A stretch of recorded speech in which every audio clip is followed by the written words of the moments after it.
Damn it.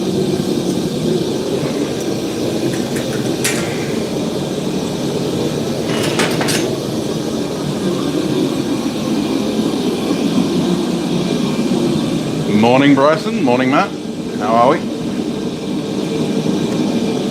Hey, Paul.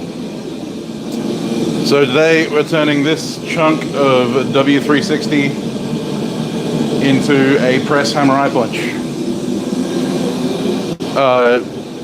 Wonderfully generously donated by Mark Barrett, who will hopefully be in the chat at some point, so I can thank him properly.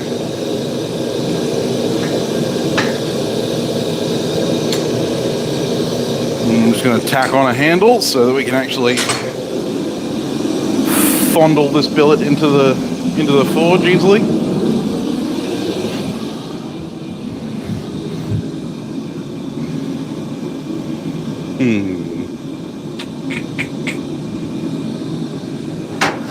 What kind of handle do I want? Square one? Yeah, square one.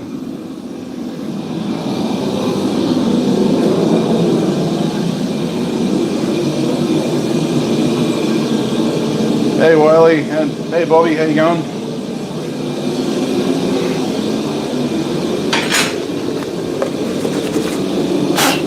Ugh.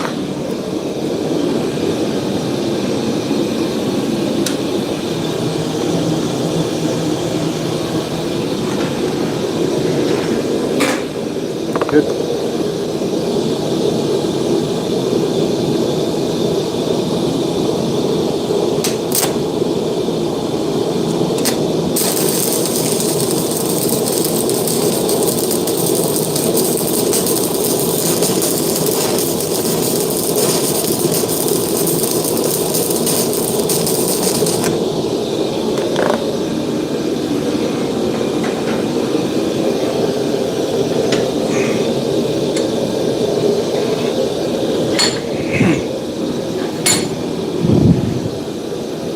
I'm going blind. I swear I saw my slag tapping hammer around here somewhere, but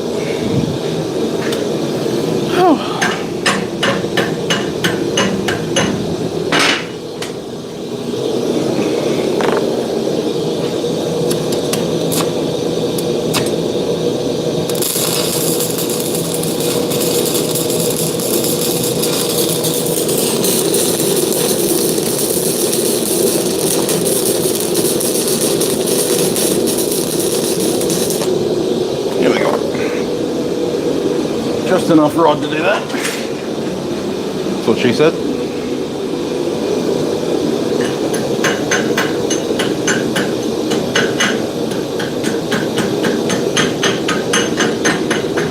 Nice.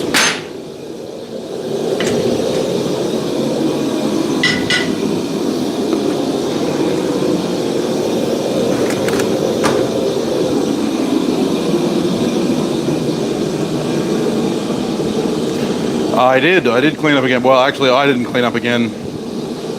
Hey, Dave Wish Wilson, how you going?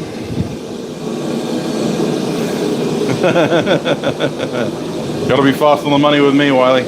I didn't clean up. Andy did. My good friend Andy visited. Yeah, so for those of you who missed what we're doing today, focus camera. Hello, I'm here. Oh god. There we go. So, for those of you who missed what we're doing, I have this piece of W360, which is sort of a H13 equivalent. It's an air hardening tool steel, hot work steel specifically designed for hot work. And we're going to be turning this into a hammer eye punch for Preston. This piece was donated by Mark Barrett, who will hopefully be in the chat at some point.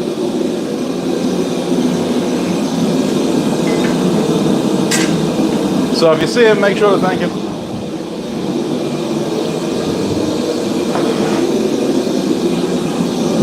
Apparently my handle's not long enough. That's what she said.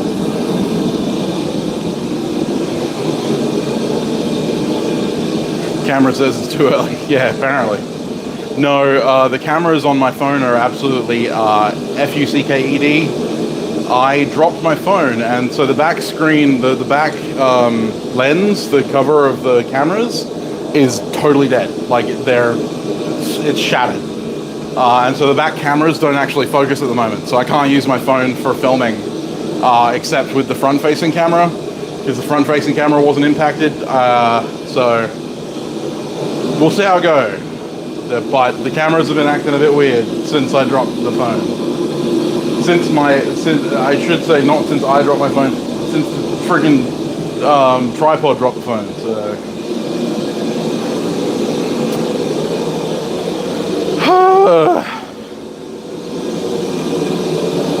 When I tell you that I learned a few new cuss words myself, when that happens, it sucks. What's gonna suck even more is the bill for getting it repaired. Morning Jason, morning Aimless, how you going? Need coffee. Hey Wombat, how you going?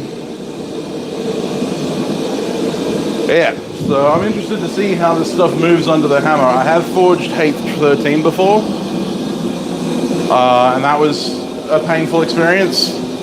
W360 is supposed to be a little bit worse.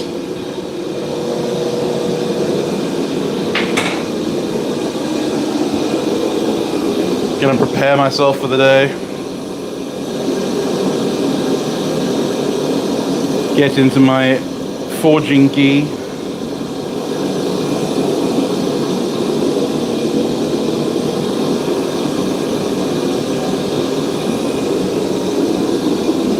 Realign the chakras in my body. Yes, it would be better under the press. I'm still gonna hit it with a hammer though. How's it going, James? I still want to feel what it feels like under the hammer, because I'm a masochist.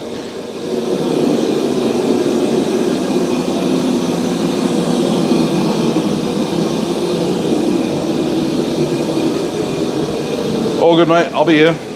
Hopefully. This lump's going to take a while to heat up, so we're just going to be standing around talking. Morning, Floyd. How you going? Don't get under the hammer? Oh, why not?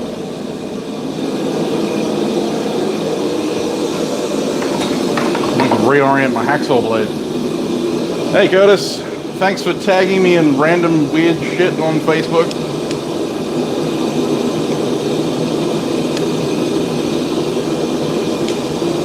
Totally what I needed in my morning.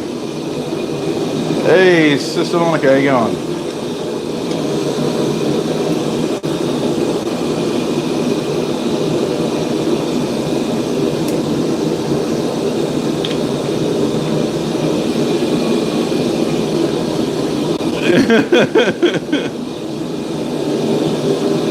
That's why a bigger hammer works. Fair enough.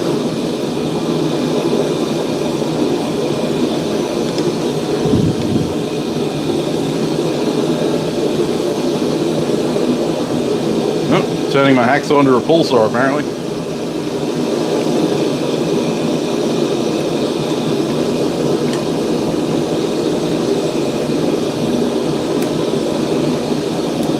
Drop forward drinking game.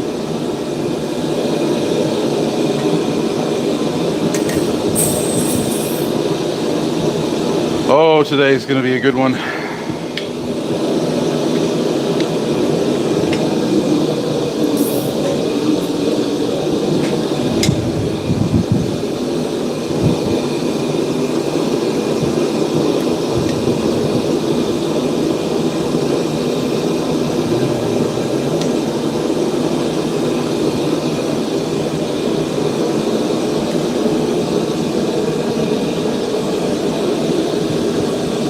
Oh yeah, yeah.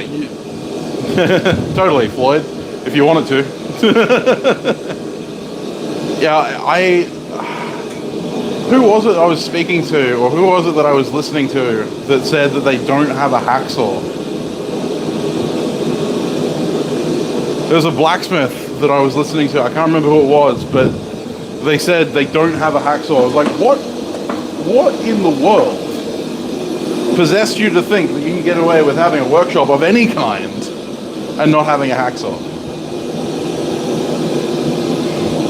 Ah, that's right, I know who that was. Never too early. Well, there you go.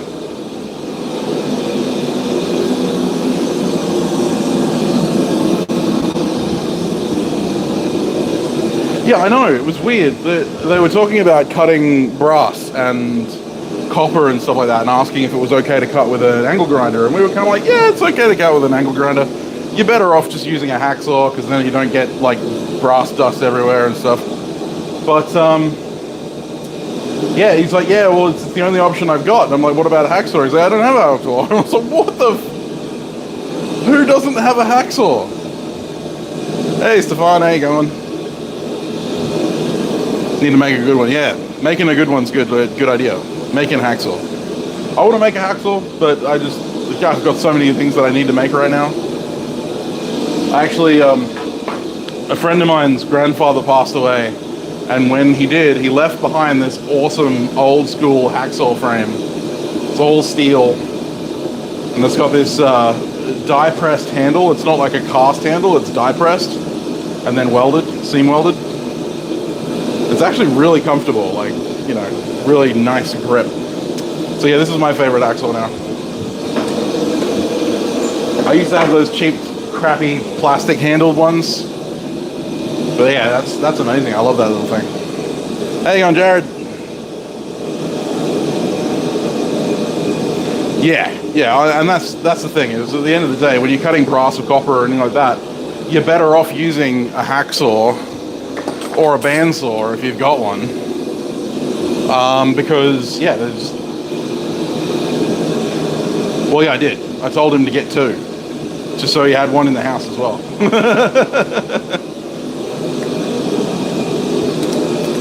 Everyone should have a hacksaw. That is my opinion.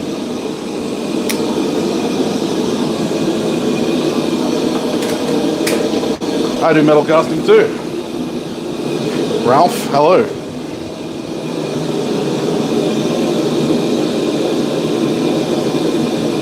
At least one, yes, indeed. One is the bare minimum requirement.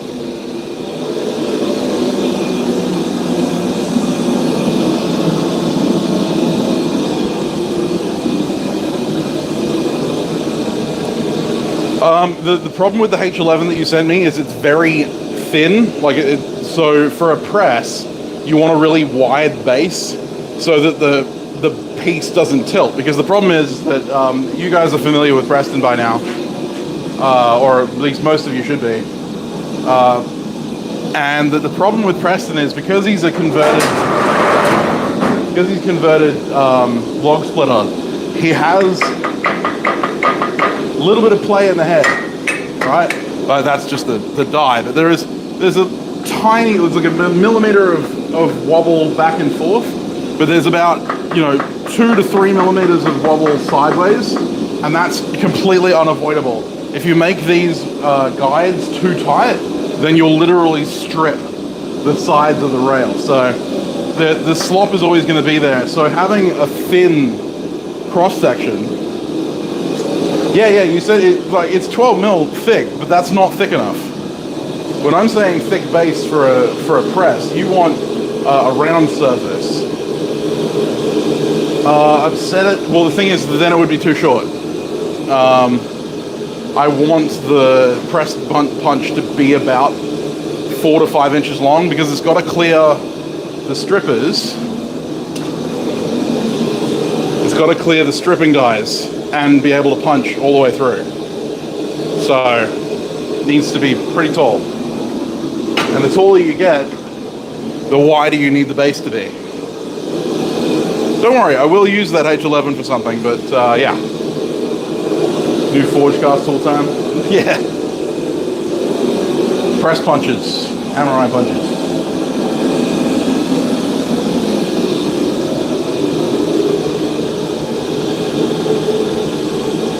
Yeah, no, that's it.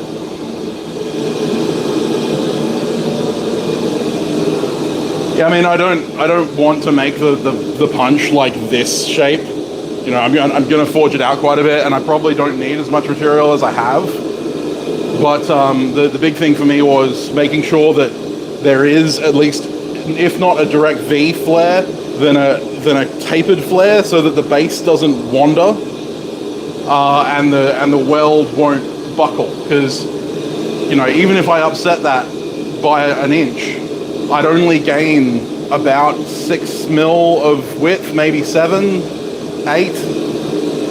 And then you're ending up with a flare that's not going to be stable under the compression load of the 5 inches of steel above it. And so you'll end up with a buckle. 20 tons is no joke. Like it's a serious amount of force.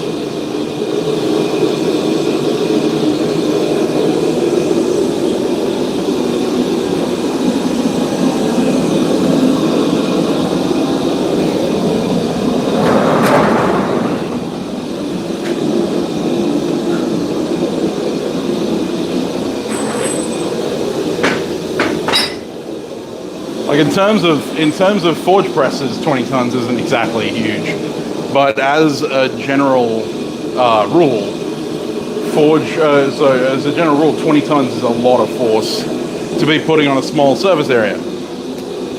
To put it in perspective, my old punch, the first punch I made for this, was 25, so it was an inch in diameter, and the weld buckled. The whole thing bent sideways under the load. So yeah, that's why when Mark said that he had some 40 mil round or 38 mil round or whatever it is, W360, I was kind of like, yes, that's what I want.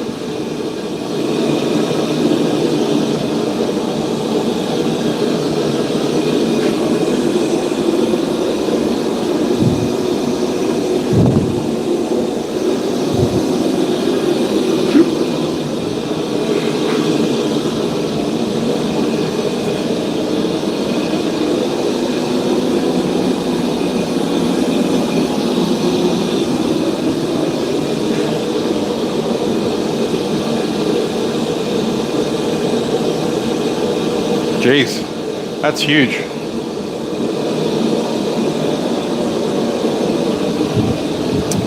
Well, Neil, I get caught up with it occasionally. The big thing is that when you're using mobile, the chat window covers the like button. So you have to close chat, hit like, and then come back into chat. And some people don't remember to do that, because the chat's there and they want to interact with the chat. So we're going to hit this with a hammer just a couple of times, and then we're going to Preston, because I'm like buggered doing this all by hand. But I'm really interested to see how slowly this moves in comparison to H13. So this is W360.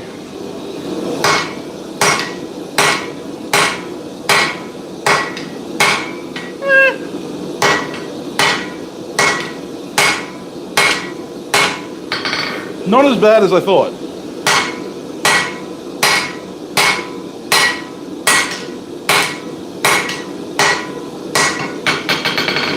Yeah, not as bad as I thought. Definitely wouldn't want to do it all by hand, but that's not terrible.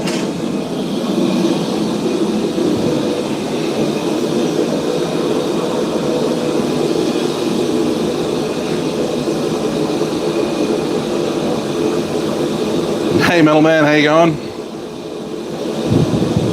My anvil is amazing. I love my new anvil.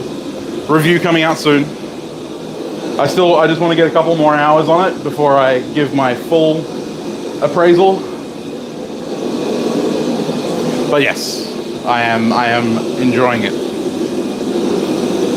Well, apparently making a steel stand is like the ultimate no-no, and that you should never do it.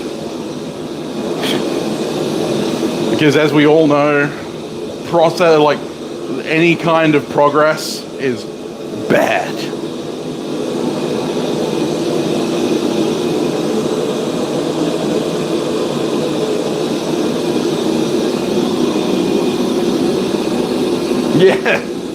Yeah, Jeff, me too.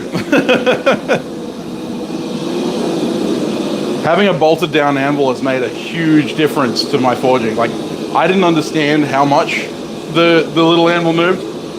The thing is, the whole stand itself weighed about 100 kilo. Like the stand itself weighed about 60, and the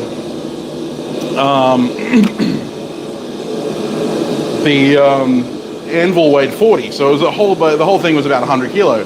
But you guys probably noticed in live streams and in my videos that the hammer would walk. You know, like it would walk slowly across the floor, because the floor is concrete, and there was a little bit of reverberation between the wood and the concrete. It was kind of vibrating across. Ooh, ouch, that sucks, Jared. Sorry to hear that, man.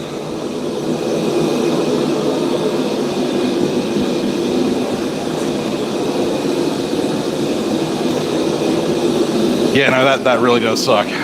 But yeah, so bolting down the anvil means that I have no movement whatsoever. I have had to tighten the floor bolts down because the foam compressed.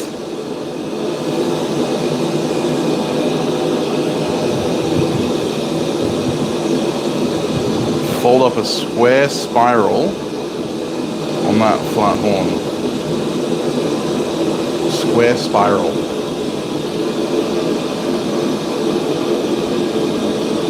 Oh, you mean like it goes like that, like 90 degrees in a spiral?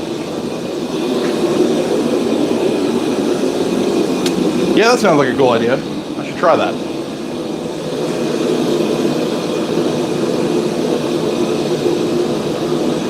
How you going, mate? You don't know how to harden steel? Well, I have a playlist on heat treating. If you watch that, you'll get an idea of how to do it.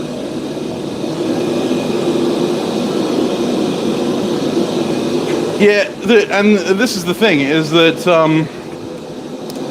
people keep telling me, it's like, I can hear that anvil stand from here, blah, blah, blah. And the microphone's obviously going to cut out some of the noise, but that is no louder. It's a little tinnier because of the two horns rather than just the one, but that is no louder than my old anvil. Right? It's both harder and it has two horns, so it's gonna ring a little bit more, but right, it's not loud. I don't understand where they're getting this idea from. I think a lot of the people that are giving me crap about making a steel stand are people who either A, never used a steel stand, or the only steel stand they've used was hollow tubes and not bolted down. Yes, magnets attached to the horn would help. I don't have a magnet that's strong enough to not vibrate off, so I just don't bother. And honestly, it's not that loud. Like, I don't really care, you know, so. How you going, Ben? But yeah, so it's one of those things. Hi up in, hello there, how you going? The second method to summon the Roy, indeed.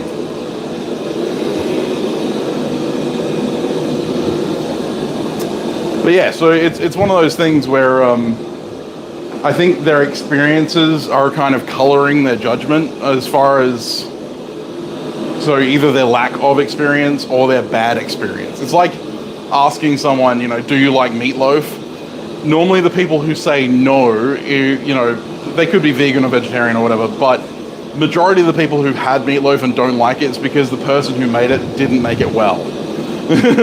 You know, like, for a long time I thought I hated meatloaf because my mum her version of meatloaf was more like carrot loaf with meat in it, and it was terrible. And yeah, so I always thought I didn't like it. Then Christy made it for me, and she made it her way, and it was amazing. Did I build a tool rack?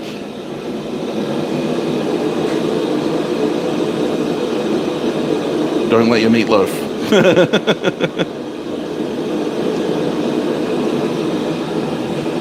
You can't really mess up with the meat portion. No, it's true.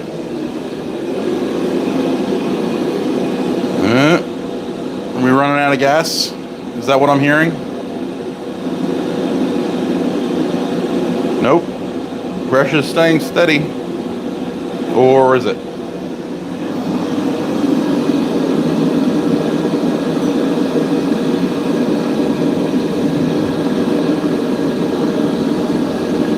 Nah, it's dropping. Means we're probably almost out of gas.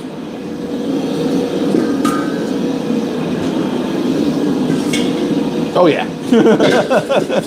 That's empty. It's alright, we'll do this heat and then we'll Patreon money. Oh man, I am hanging out for it, Jared, because that's gonna help pay for the replacement cameras on my phone. Which will then allow me to do the Patreon class that I was planning on doing this week. Shut that off. Shut that off. I left the welder running for some reason. I always do that. Okay.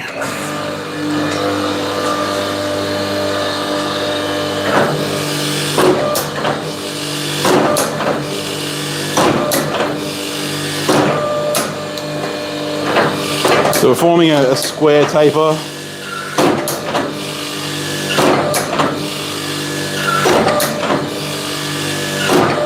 Man, going from moving like mild steel when it's hot to this stuff under the press. That's insane. Like it's now red hard. Like I cannot move it.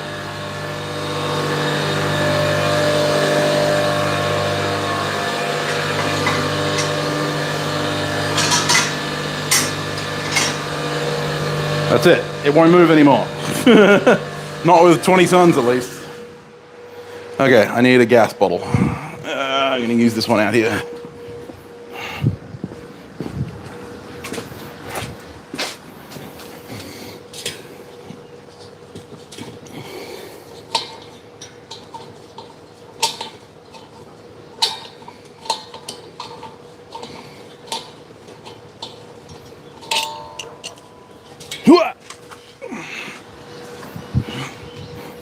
Old man noises.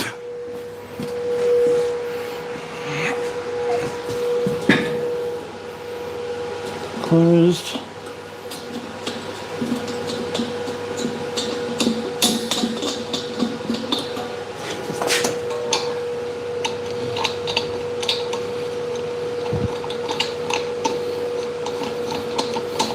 Riveting content, I know.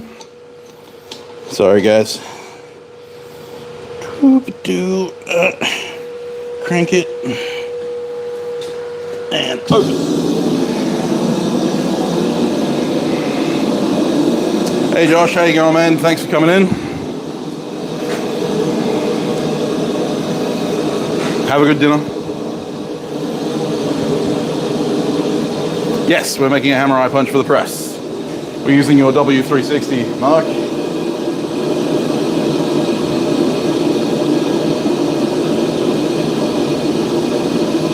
30% mushroom. That's a good ratio.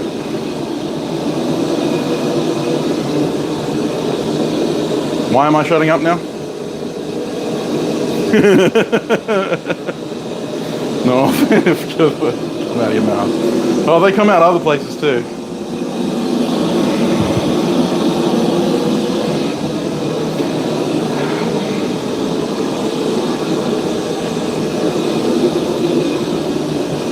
Old man. Terribly sorry, Wiley. I'll put out a trigger warning for, old people. Hey, Colt, how you going?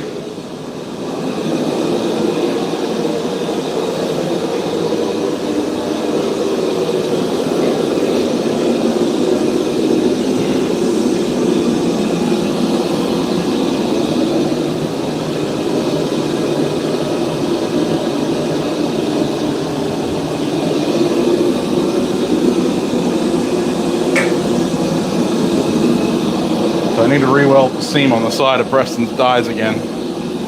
They broke the seam.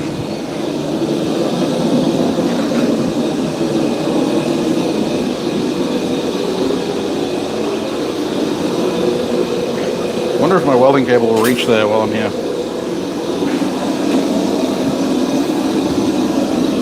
Oh, yeah, it actually will. There you go.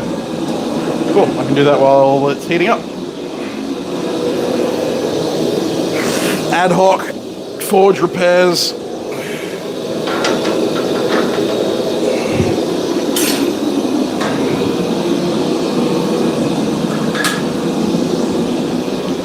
It's a good thing about the longer welding cables. Bad thing is they get in the way of everything, but the good thing is they can reach almost everywhere in my shop, so I don't have to move the welder itself. It's great.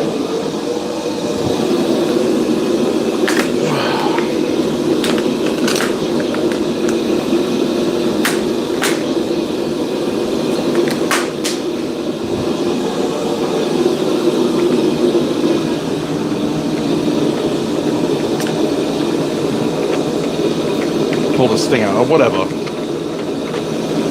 I don't care.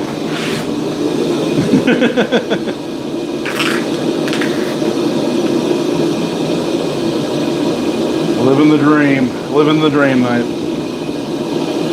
Where do you get a shirt like this one? Yeah, so the polo is actually one that I made myself. We bought the shirts and made them, and then we had a friend who has a cricket.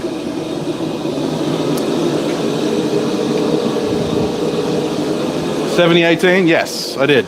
Is it 7018? No, it's 680. 680. Dissimilar metal electrodes.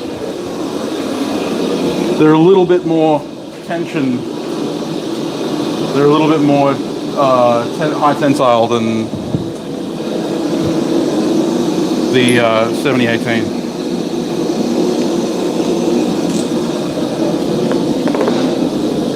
We got on 90 yet.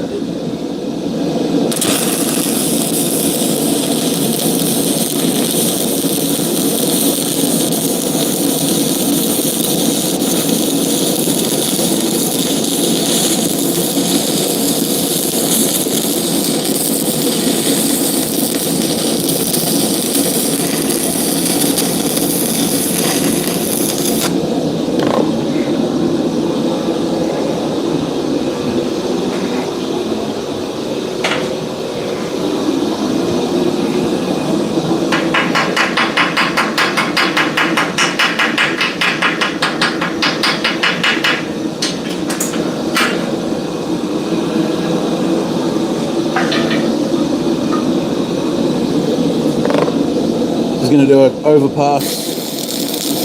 This side almost always gets a little bit more pressure than the other one.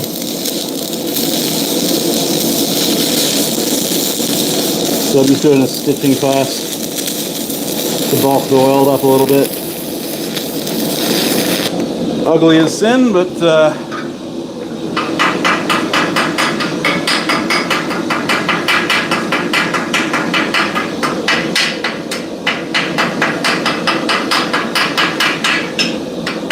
that ain't going nowhere.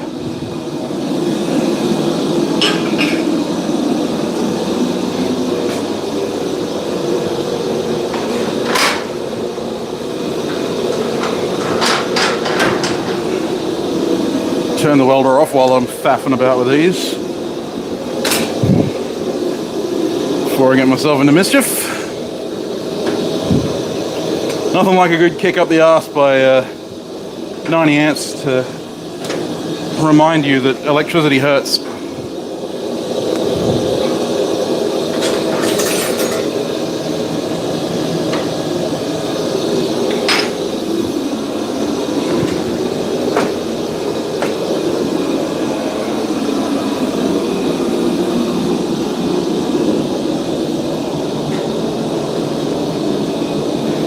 Unfortunately, Redbubble doesn't do polo shirts. But I have considered doing a short run of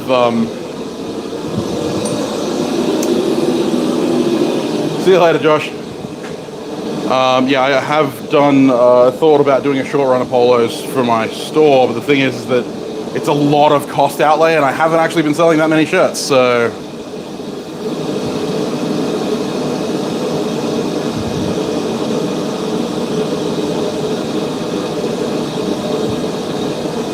Alright, Sister Donut, see you later.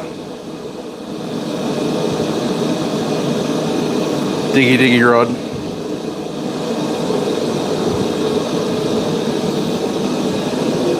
Gets the heart pumping into his head.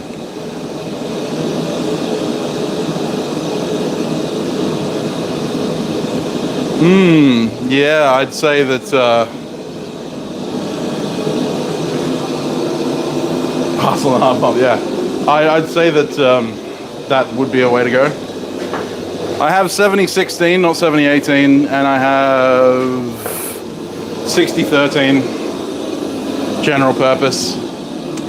But I wanted the higher tensile strength of the dissimilar electrode, because the original welds on there were 60-13, and they all snapped immediately under the tension. And then I tried 60-13 with a bigger build-up, and it just didn't work. Hey Matt, how you going? I'll see you later, mate. Thanks for jumping in. Hey, Mule Kick, how you going, man? Now let's see if we can make this stuff move.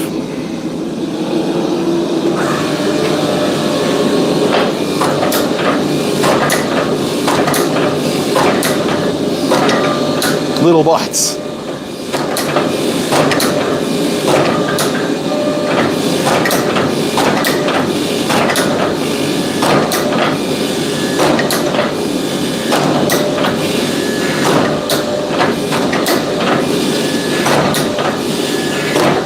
Yep, and that's already too hard to move.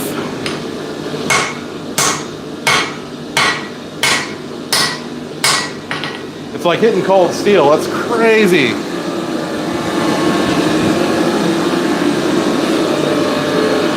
C-A-R-C-R-E-Z-Y. Crazy.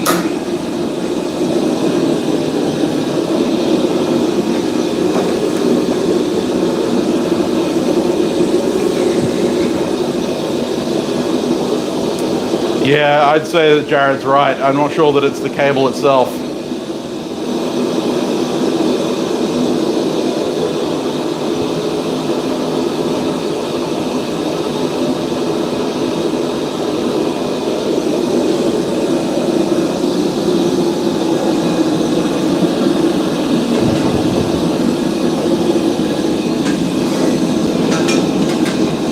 Windy.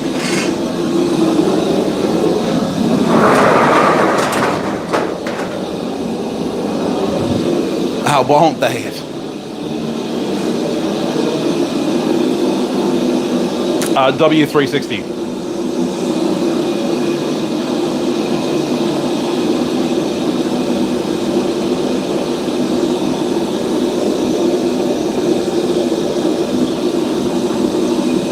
Yes, W360 steel, hot work steel.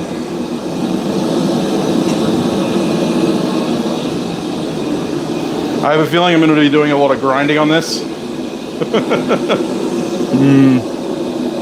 I'm going to draw it out to length, and then I'll probably just grind it to shape, because that's insane. I'm going to break my tooling. I'm working on a hammer eye punch for my press. Hey Baron, how you going? Yo. What's up?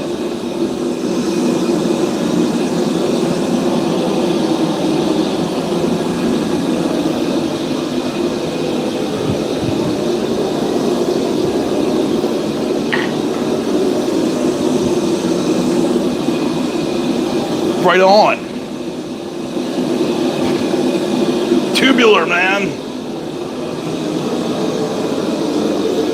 I was having a conversation with a friend about the development of like colloquialisms, and we used "what's up" as an example. So like "what's up" is the original, and then you've got "what's up," and then he goes "Wuzza," and then you've got "Sup," and then you got "Sir." You know, so you know, like the old ad of like "What up?"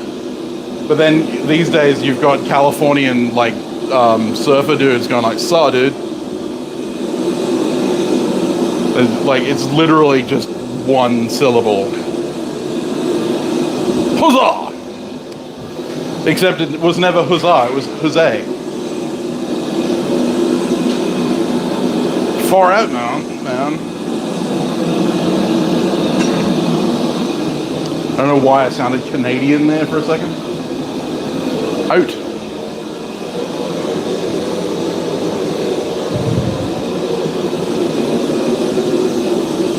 Oh, gnarly, dude. Dude, where's my car? Dude.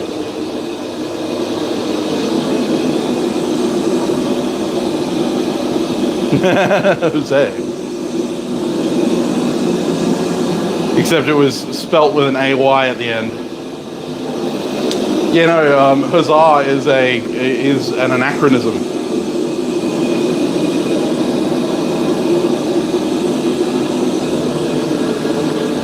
Not that it really matters. Everyone says huzzah now, so who cares?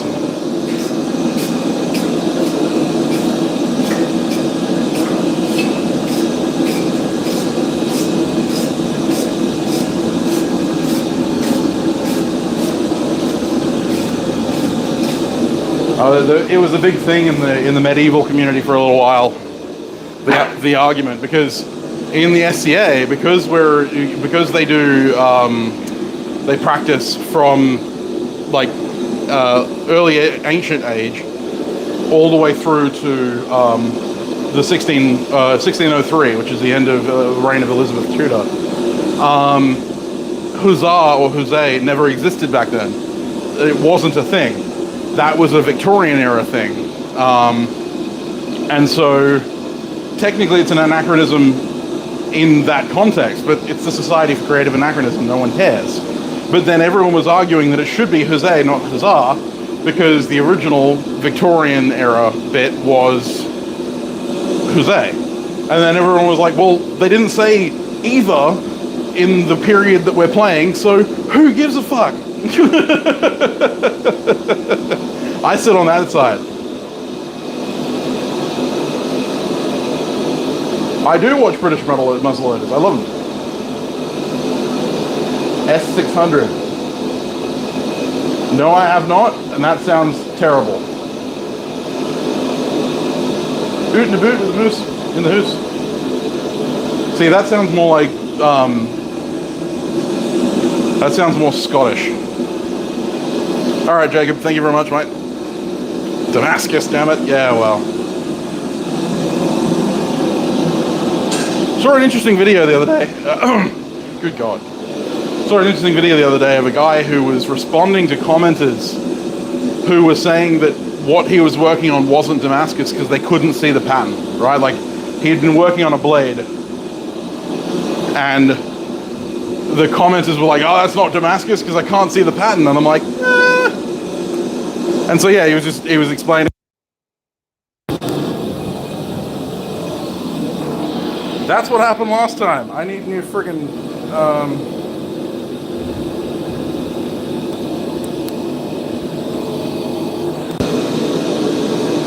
oh.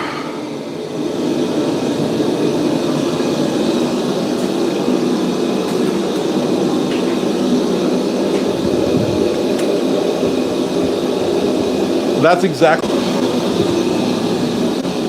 Awesome duct tape. Yeah, well, fuck, I might have to go back to the old days.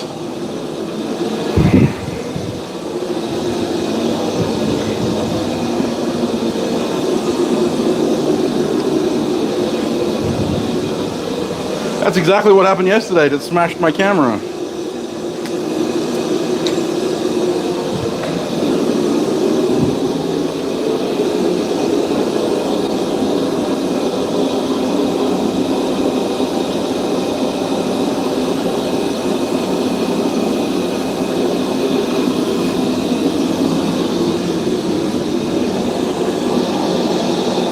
Camera still focusing? Yes, good.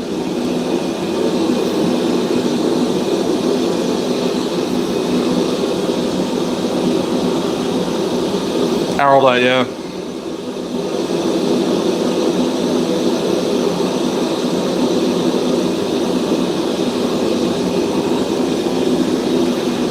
Yeah, no, I just literally duct taped it to the stand so that it's not going to fall out. That was a horrifying repeat of yesterday. Luckily, nothing more broke.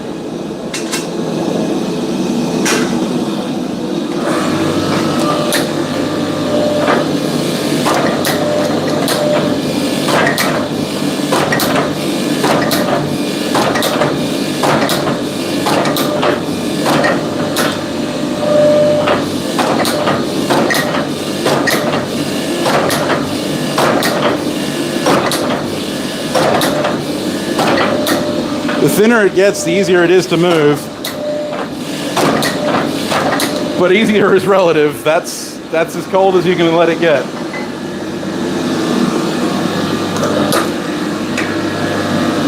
Yeah, that ain't gonna break anytime soon.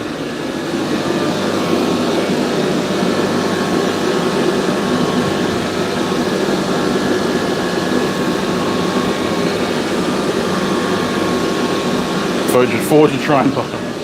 Yeah, no. I want the adjustable height.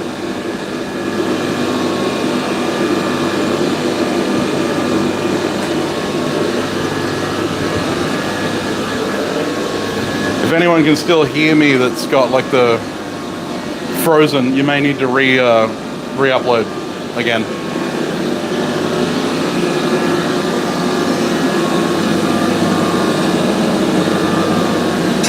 It's not the tripod itself. The tripod has nothing to do with it. It's the phone grabber. Yeah, you would break a hammer reading all this stuff. Seriously, it's crazy. But that's why I want it for the press.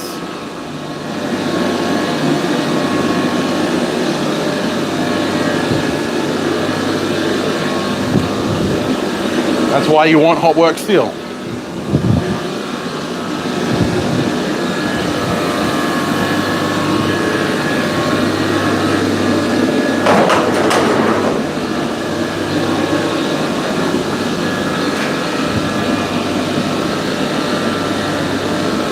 Yeah, I mean the tripod I'm using is actually quite expensive, but the phone grabber thingy is on its way out.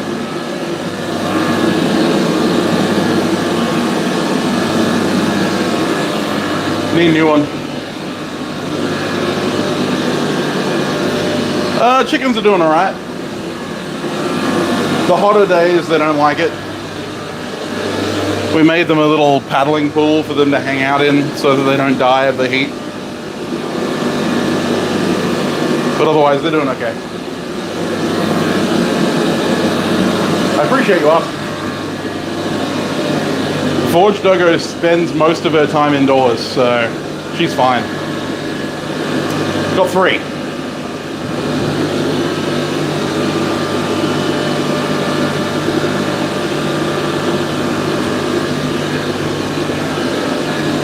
Actually, we don't toss them ice chips. What we do is we buy watermelon, cut it into chunks, and freeze it, and then we throw out throw the chunks out from the freezer for them. It's really good because it's got water in it, so they're staying hydrated. It's got a little bit of, obviously calorific value, but it's also cold, so it keeps them cool. The other one is mint leaves. Mint leaves actually force their system to cool them down.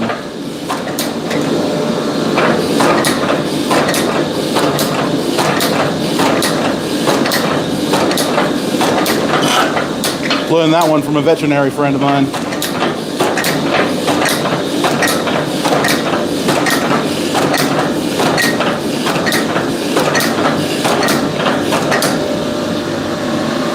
We're getting there. It's slowly becoming a thing.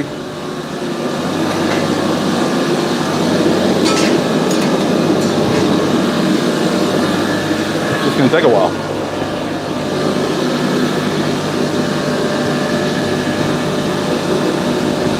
Watermelon flavored chicken. Yeah, my dog doesn't bother my chooks.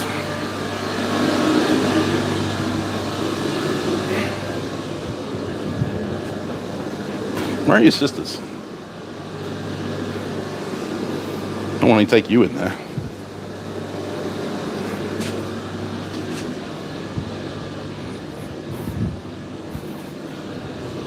Oi, you lot, come on. My chat reminded me I need to feed you.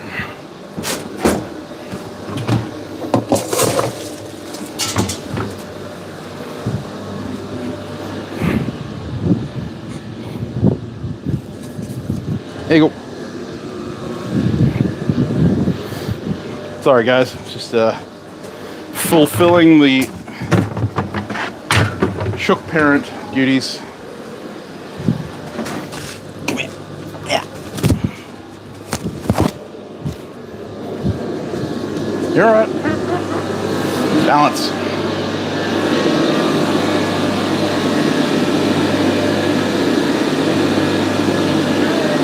This is Biggie.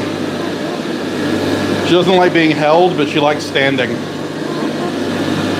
Don't you? And she and I are the same because she has a bald spot.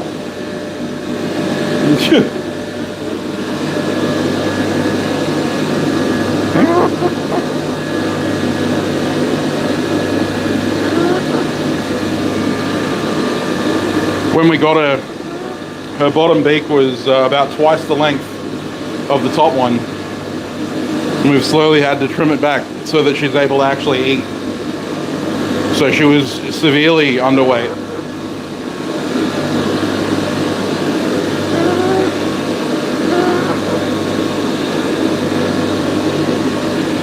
Can you go out now?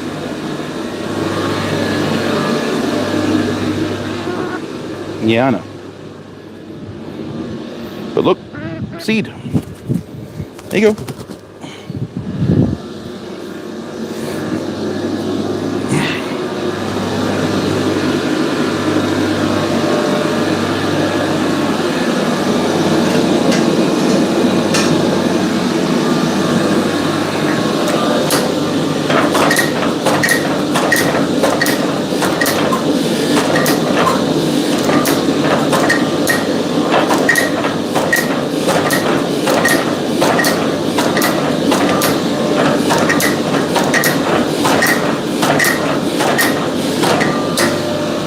Yeah, so if you're not working this stuff basically at a welding heat, you're not getting it moved.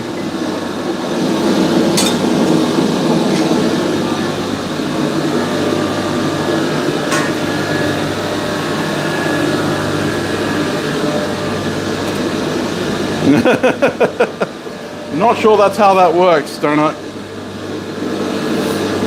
Yeah, W360, that's what.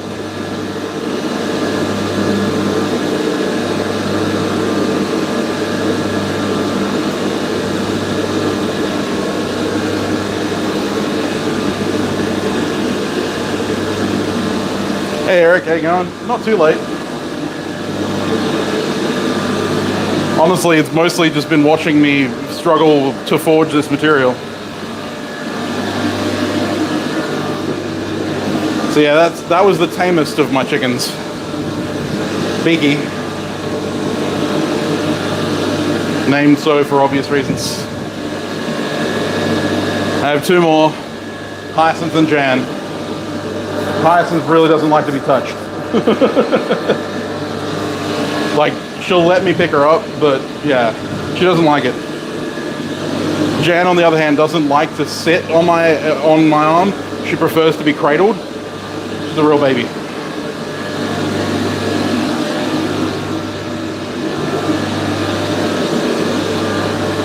Watching me struggle. Well, yeah, I suppose that's true.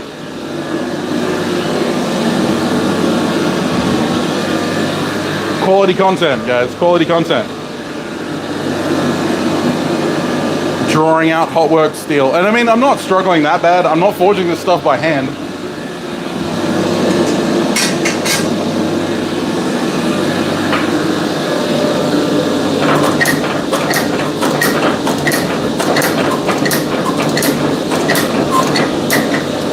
It would be a lot worse if I was.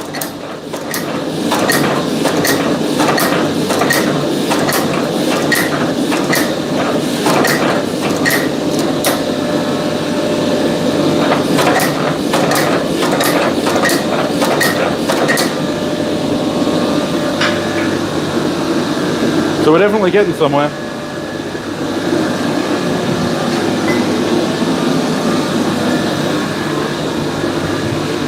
It's going to make one hell of a doorstop. Yes, indeed.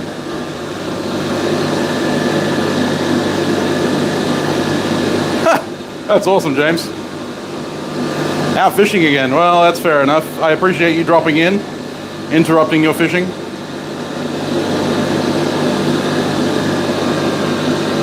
Welcome back, Jacob. Good welding. Good welding is how it's hanging up. Despite what Jared might say about my welding skills. That's a lot of animals. I wish I had that many animals, but I don't have the property for it.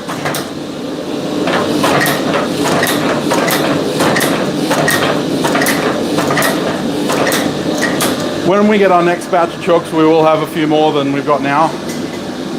Like, we've only got 3 at the moment. We do plan on having about 6 to 8. Nothing biting anyway. Fair enough.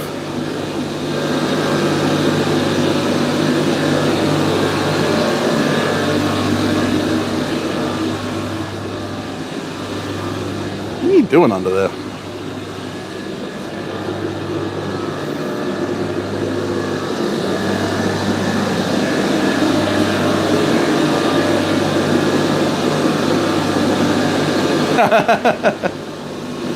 That's it. Ninja, the advantages and disadvantages of press versus power hammer are varied depending on the size of the power hammer and the size of the press. So the advantages of a press is that when you're moving big stock, like really thick big stock, you can get a lot of material removal, a lot of material movement for a very little amount of effort. When it comes to thin pieces of material, the contact with the dies means that you suck the heat out too fast, and so you don't get a lot of movement. The advantage of a hammer is the exact opposite. You normally don't get as much material moving for the size of the tool. Like, this is a 25-ton press, it's tiny.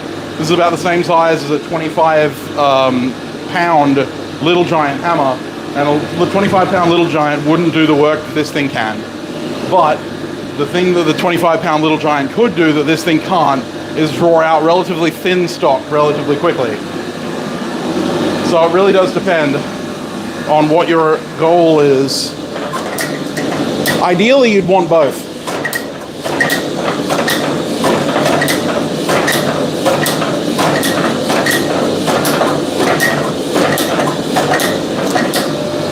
The advantage in my context is I live in a suburban neighborhood where a power hammer would shake the foundations of the houses that live next door to me. So having a press means that I get away with it.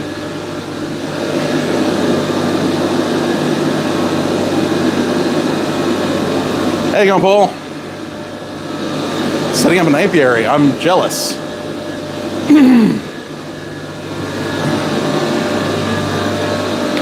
But yeah, so I mean, in a small environment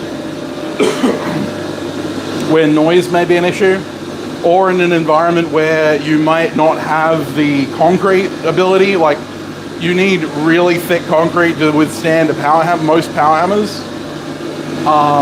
A press is actually advantageous in that it doesn't put any pressure into the ground.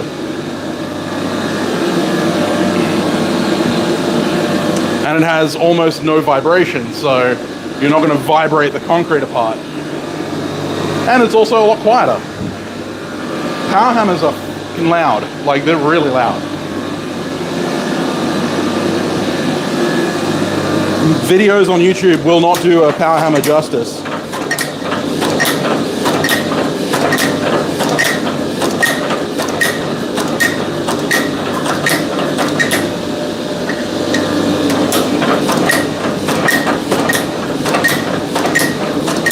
Okay, I think I'm at the length that I want. I'm gonna start knocking in those corners.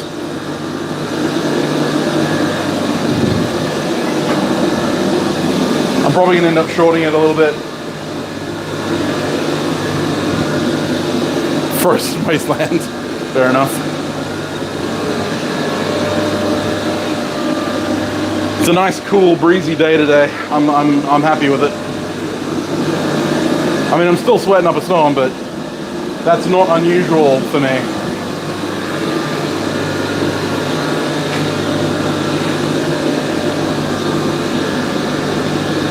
£70 RAM.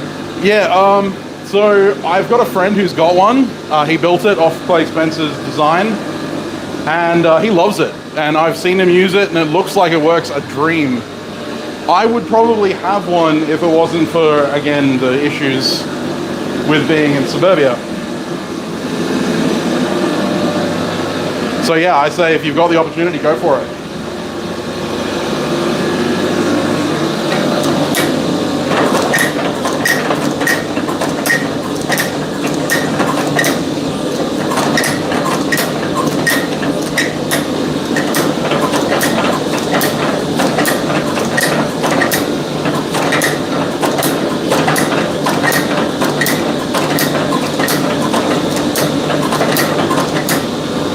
He also has a Little Giant, so he's made the comparison. And one of the things he did note is that you can't run it. You can't run it as fast as you would run a Little Giant. Like, Little Giants can run quite rapidly, which is good for drawing out. But the advantage is that you get a little bit heavier weight. And the reason you can't run it as fast as Little Giants is because it'll literally shake itself to pieces. I'm loving it. I love the wireless mic. Absolutely love it. My neighbor's so sleep in. Fair enough. I have a new neighbor. In the offing. Moving in on the 11th. Hey Sean, thank you very much. It is doing good. I haven't been weighed recently. I haven't been weighed since November, so I'm going to be weighed on Monday. So I'll be able to update people as to how that's going. But thank you so much for the super chat.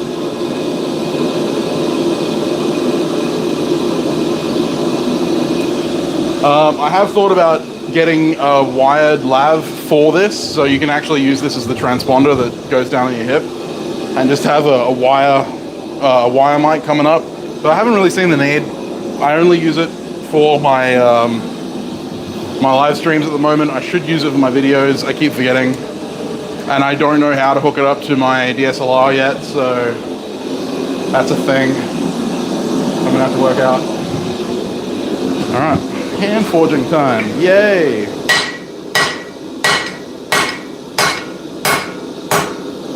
Luckily, all I'm doing is planishing.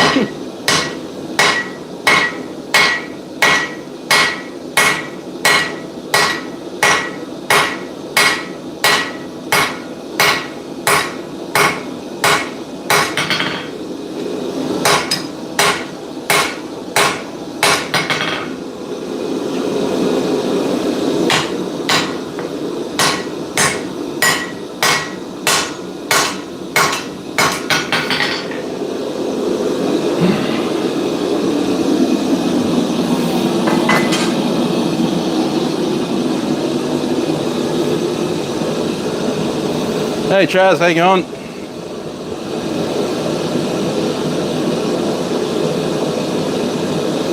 I actually find it hard to tell that I'm losing weight. I mean, I know I have, but I'm finding it hard to quantify it.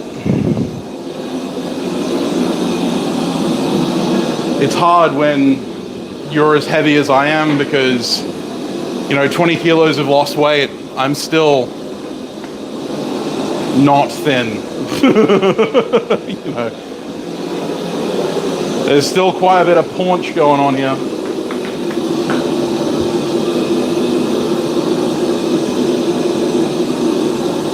Yeah, no, it's fantastic. I love my new anvil. Love my baby. Dishing spoons, cool. I'll be dishing things soon with my new cube swage.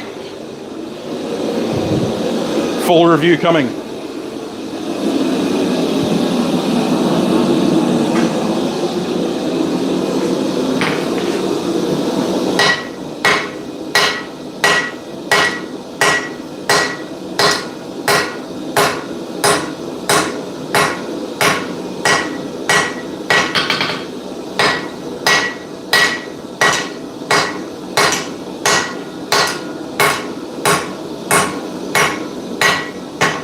Okay, so here's something interesting I'm noticing about this steel specifically. It reacts better to kinetic strikes than it does to squishing.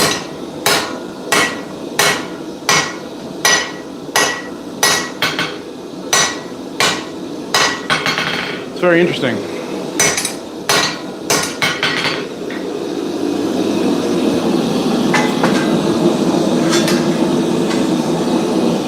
Like I seem to be getting a lot more movement out of it.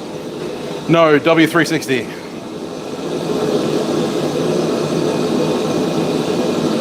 My old anvil never had a name, so I didn't name this one.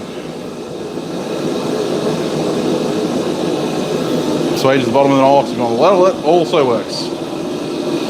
Any adjustments you would make to your new anvil stand? Potentially. When I originally went shopping for the legs, I was looking for the same thickness of material, because I'm using 10mm thick 90 by 90 angle iron, but I would probably go for square tube, and I would fill it with sand and oil. The only reason I didn't is because I couldn't find a stockist that had that material. That being said, it's not that loud. Like if I hit the legs, they're very loud, but from up here, no noise. So I don't think it's a disadvantage because they're so structurally strong. That's pretty much the only adjustment I would make. Yeah, that's pretty much it. I'm interested to see how well my welds hold up on the hold downs, because I've got enough torque on these to bend the 12mm bar that's holding the anvil down, like it's actually bending it with the force. And that means that it's holding it really tight to this rubber mat, which means that I'm not getting any vibration. But there is a chance that with that amount of torque, I could end up breaking the bolt or breaking the weld. We'll see if that happens. If it does happen, then that's something I might have to look at.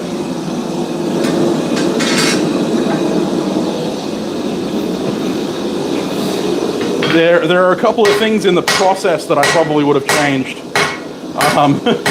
Like drilling the holes in the feet before welding them onto the legs. That would have been smart. So that's less of a thing I would change about the actual stand itself, and more a thing I would change about the process of making the stand. Okay. Now I'm just going to straighten it up because I'm going to probably grind the rest. Just needed to be square with itself. It's pretty close.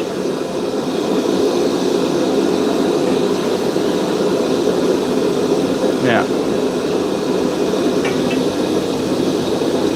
Yeah, so there you go. That's the finished hammer eye punch stock, and then I'll have to grind it. But I'm actually going to let this cool down. I'm going to heat this back up to critical, and then I'm going to let it cool in the other forge slowly.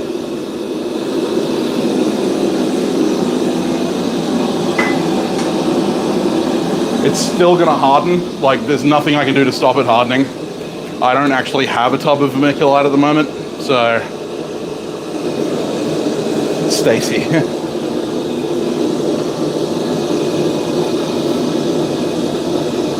Yeah, so it is 10mm angle, so it's 10mm thick, 90 by 90, all the way around. Black Betty, blam blam.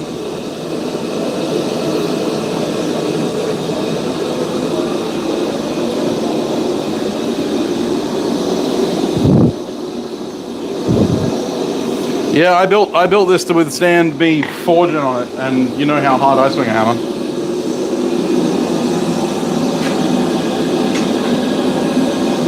Alright, got a nice critical temperature here. And we're going to just sit that in the other forge, let that cool down naturally over a period of time. What am I doing? I don't know what I'm doing. What am I doing?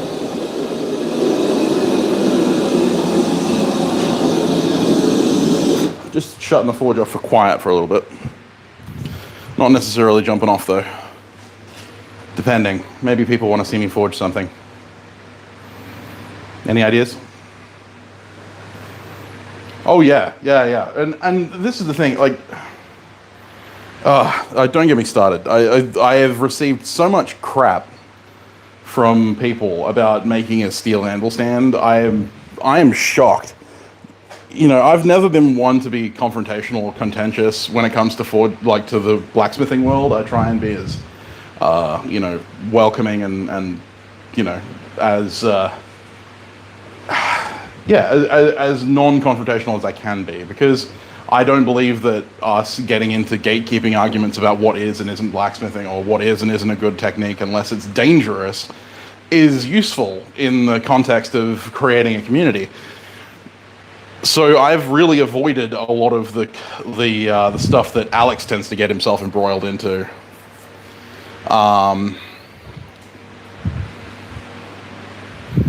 Demonstrate someone making their very first knife/blade. That's a good idea. Let's do that. Some basic smithing techniques for making your first knife. Do I have a piece of steel necessary to do this? That is the other question. Not do I have a piece of steel, because I have plenty of that. Because my first recommendation to people when it comes to forging blades is to choose a piece of stock that's going to be suitable for the material, for the knife that you're going to make. Too many people choose the wrong type of material. Yeah, and this is the thing, is like, at the end of the day, I don't really give a shit about these people giving their opinion, because I know what works for me, and I know what, you know, this looks like, and I know how this works. So, you know, for me, it's purely more of a disappointment in the community as a whole still harboring these kinds of feelings towards makers, right? Like, most of the reviews and most of the feedback I got on the anvil stand was so bogus. And it's stuff that they would tell to new makers, to new kids getting into the game. And that disappoints me, because it means that someone's going to get into the game and going to be told a whole bunch of shit that just isn't real. And then they're going to assume that that's rote, because that's how, you know, people work, is that they listen to the people that they think know better than them. And it just disappoints me. I mean, they can, you know, rail at me all they like. Anvil stand needs to be, you know, 600-year-old friggin'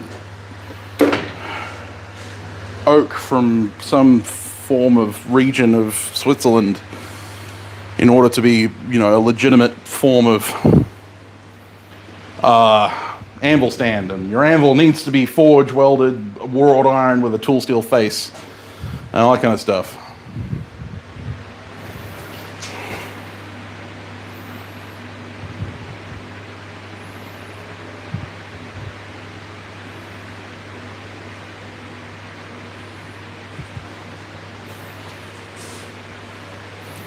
Oh yeah, honestly, yeah. Oh no, it was over on Facebook. That's where I was getting most of the crap. But this is true. It's true though. You know, like, you read the original international blacksmithing page, or whatever it's called, was where I was getting most of my crap, and it was mostly people telling me that, you know, steel stands are completely fucking useless and you should never use them, and they're horrible and they're loud and they're, you know, One person was saying that the reverberations from the anvil would travel up your arm worse somehow. I have no fucking idea. Like, some of it was based in somewhat reality, in which they had a bad experience with a poorly made anvil, or a poorly set anvil, and so therefore they had an idea of what that kind of anvil looks like, or what kind of anvil works like. And yeah, it was just crap. Just people talking out their ass. What can I say?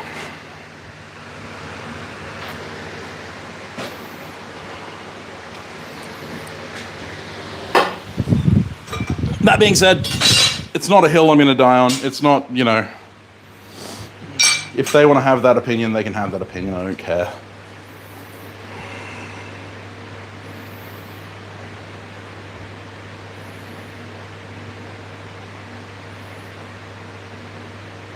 Hey Wayne, how you going? Not too late. I'm still going to be forging. I have nothing to do this afternoon anyway, so I'm going to just keep going. I'm trying to track down a piece of steel that, oh, fuck it, I'm just going to use this. All right, so when you're getting into bladesmithing, one of the first things you need to do is find the right kind of stock. So many people start with the wrong size of stock, in that they start with a material that is too big for what they're trying to achieve, right? Like, so, and a lot of the time they start with a project that's too big for them to achieve. So a lot of the time I see a lot of people starting with stuff like this, which is 1/4 inch by 2 inch, or even larger. They'll start with like a leaf spring that's like, you know, 3/8 of an inch by 3 inch, and you're killing yourself trying to do that. Now, if you have a leaf spring that's 3/8 by 3, cut a strip of, you know, like 3/8 by 1 or 3/8 by 3/4, and then you can forge that out. That'll work. And if you have a 3/8, if you have a 1/4 by 2, strip that down the middle to make 2 1/4 by 1, which is what this is, and that's a reasonable starting stock for a knife maker, right? So 1/4 by 1 is your basic stock standard stock. Now I have mostly 1/4 by 2, 3/8 by 2, and a whole bunch of strapping, which is like, you know, 3.5 or 3.2, so 1/8 by 2, but that's for making Damascus, not for making knives. Well, you could cut knives out of it. Now, if you were going to make knives and you don't have a decent grinder, then setting yourself up a file guide jig and stuff like that would be a good idea. But if you do have a grinder and you want to learn how to make knives, don't forge them first. Do some stock removal. Please do some stock removal, because if you can achieve grinds like this on a stock removal blade, then when it comes to forging, you'll be able to fix the problems that you create with the hammer, because it's so much harder to forge cleanly than it is to grind cleanly. So if you have a decent grinder, a 1x30 even, or a 2x72 or a 2x48 or whatever like that, do some stock removal knives. I know that a lot of people don't want to do stock removal knives, even if you do them in mild steel, just to you know, bash them out, you know, like cut a generic knife shape, like 6 of them, and just grind bevels on them and then chuck them in a pile. Who cares? I mean, personally, I use high carbon steel because I can use those stock removal knives to sell. So, you know, like it's still practice, but it's also stuff that I can sell. So at the end of the day, do some stock removal, because learning how to grind is stupidly important for learning how to make knives. And if you don't have the ability to grind, then forging is going to be difficult for you. Unless you're trying to make like brute to forge knives, because putting a forged knife into a filing jig is somewhat of an issue, because you tend to have wavy blades and weird stuff. So anyway, when it comes to forging, start with a stock that is going to be usable for your skill level. Now, 1 by 1/4, most people can forge this. And when I say that, I mean like anyone, beginner or advanced. You should be able to forge 1 by 1/4 with a relatively small hammer, you know, 2 pounds, even less, pound and a half. Hammer will move 1 by 1/4 pretty easily, of any stock really, unless it's like H13, but you wouldn't be making a blade out of that. Anyway, my advice would be 1084, 1075, Not 1095, but yeah, 1084, 1075 are normally pretty good. 1070, 1065, if you can find it in bar stock. I don't know. But yeah, 1084 is normally my go-to. This is mild steel. You can practice on mild steel. Do it. I'm going to today because I don't have inch by quarter in my shop right now of 1084. But anyway, so start with a decent stock that's going to be easy to move. Now you have to decide. You don't necessarily have to make a design because you're not going to forge. You're not going to be at the beginning, very start, forging a specific design. You're not going to draw out a design, all of the details and the parameters and stuff, and forging exactly to that shape because just no one has that skill straight out the gate. It does pay to have an idea. So if you do like a rough sketch of what you're trying to achieve, that can help. But most of the time, we just want to get out there and start swinging a hammer. So in that case, what you want to do is you want to decide, am I doing a full tang or am I doing a hidden tang knife? My suggestion for most beginners is to make a full tang knife, but a lot of people want to make hidden tangs when they begin. I did. I don't know why. It's just a thing that we all do. I think it's the historicity of things, and like, you know, we see it done so often when people forge knives is that they forge, forge a tang in. You know, like we always see them forge a hidden tang, so it's like, yeah, it's a thing that's done. The other thing is that you should be practicing your blacksmithing in other aspects. So you should be working on your forging of your tongs. If you haven't forged a knife yet and you haven't forged tongs yet, forge tongs first, because you'll actually get some better hammer, eye control and all that kind of stuff. And you can make yourself a very handy pair of these, which will be very necessary. Blade tongs. If you don't have a set of these, make them. These are Roy Adams style pair of tongs. You can find a video on his channel of how to make them. But yeah, if you learn how to forge general stuff like hinges and leaves and all the boring stuff, then forging knives is going to be way easier.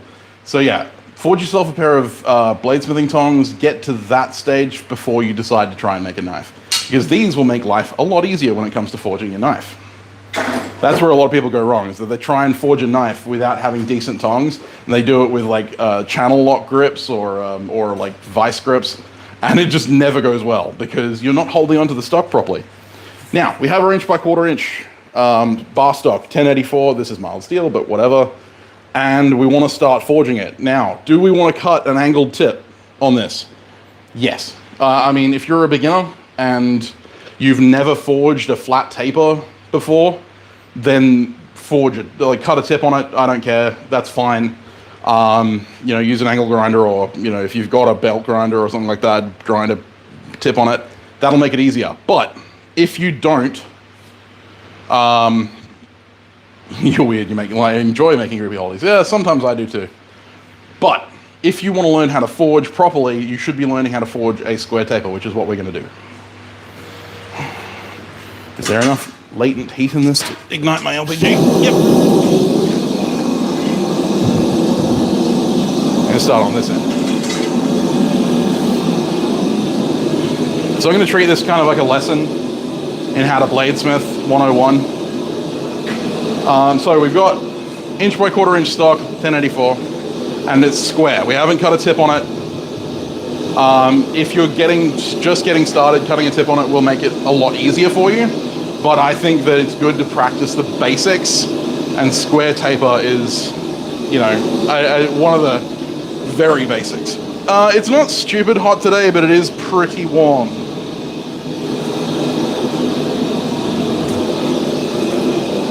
Your tong effort was a complete fail. That's all right. If you ever need any advice or stuff like that, you can always message me.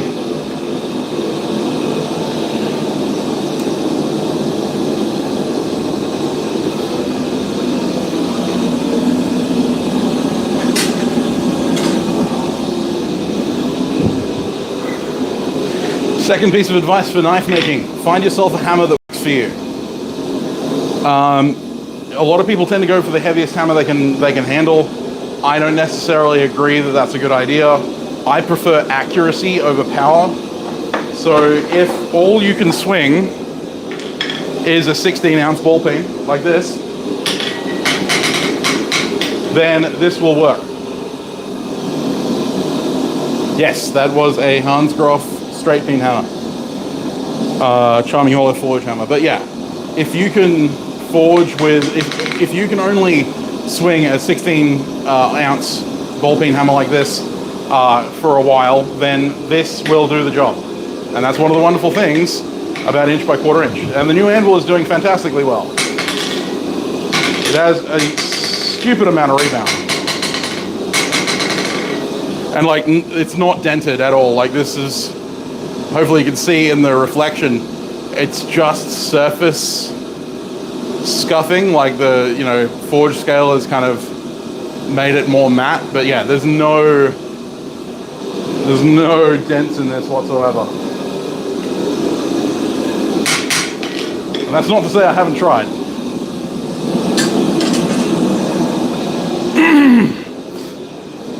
Now, this is a thing that I see a few people get wrong. You don't necessarily need to forge in the corners in order to draw out a taper with no fish mouthing. But if you want to draw out a taper with no fish mouthing without knocking in the corners, you need a heavy hammer because you need the full penetration of that forging, which is why you see a lot of people drawing the point on a horn because they're getting smaller surface contact, which means they're getting more penetration of the force through the material.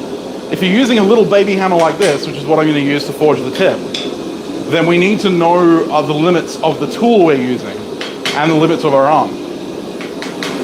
So what I'm going to do is I'm going to bring the piece of steel up to the edge of the anvil because I don't want to hit the anvil face with my hammer, with the corner of my hammer. And I'm literally going to lay it flat and I'm going to forge at a 45 degree into the end of the steel to knock in a corner. And then I'm going to flip it over and do the same. And obviously when I do that, we're going to need to lay it flat on the anvil and forge down the upset that we're going to create.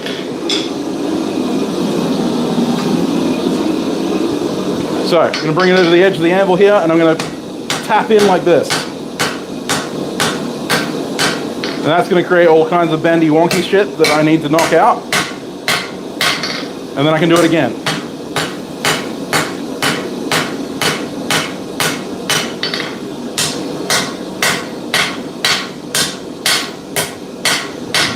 And as I finish out the upset, you notice it's no longer straight, it's curved.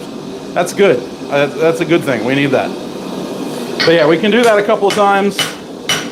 Obviously, once it gets cold, don't forge on it anymore. Especially high carbon steel. This is not high carbon steel, but it doesn't matter. So now what we're going to do is we're going to do the same thing because we've created a 45 that almost ends in the center, right? So you can see that hopefully you can see that 45 now ends almost at the center of the bar. It doesn't need to go fully to the center, but it does help. We're not actually creating the point at this point. What we're doing is preventing fish mouthing or preventing calf's mouth from occurring when we go to draw out the point.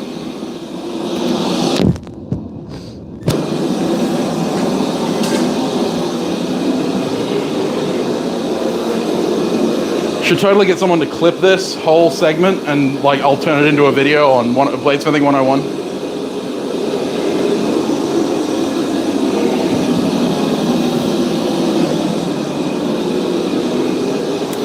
Now, I'm actually doing this backwards. With a full tang knife, I would normally forge the handle first, and then cut it off the bar and hold the handle with tongs.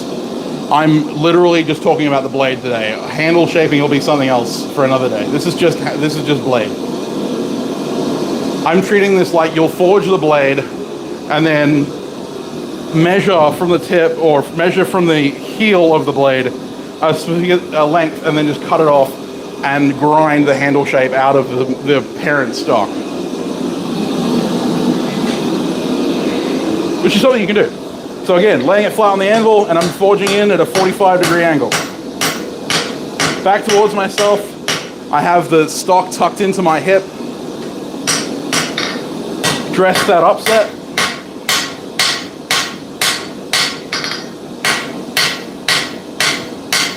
Now it was a little bit hotter that time, so it actually moved a little bit more. So I'm going to flip it back and I'm going to do the other side again.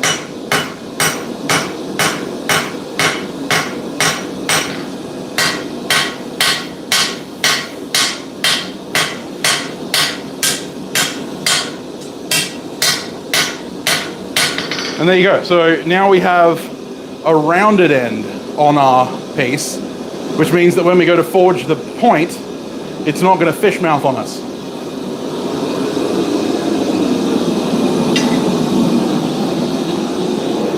And when we go to forge the point, we're not forging a symmetrical point. We're forging an asymmetrical point. We don't need to forge a symmetrical point in this case because we're doing a single edge knife. A symmetrical point would be good for a dagger, but you don't need a symmetrical point for a standard single cutting edge knife. Sorry, I'm just going to read the comments for a sec.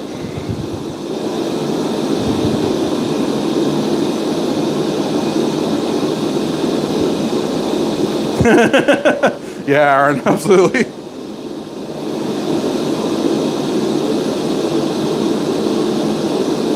Yeah, I mean that's always true.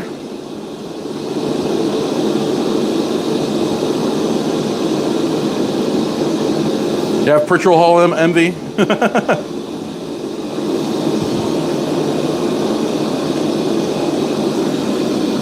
Put off Patreon class for the next video. Fair enough. All right, I will do a full. And would you guys want to see it like full length like this? You know, like with the heat cut out, but with commentary like this? Would you like to see something like that?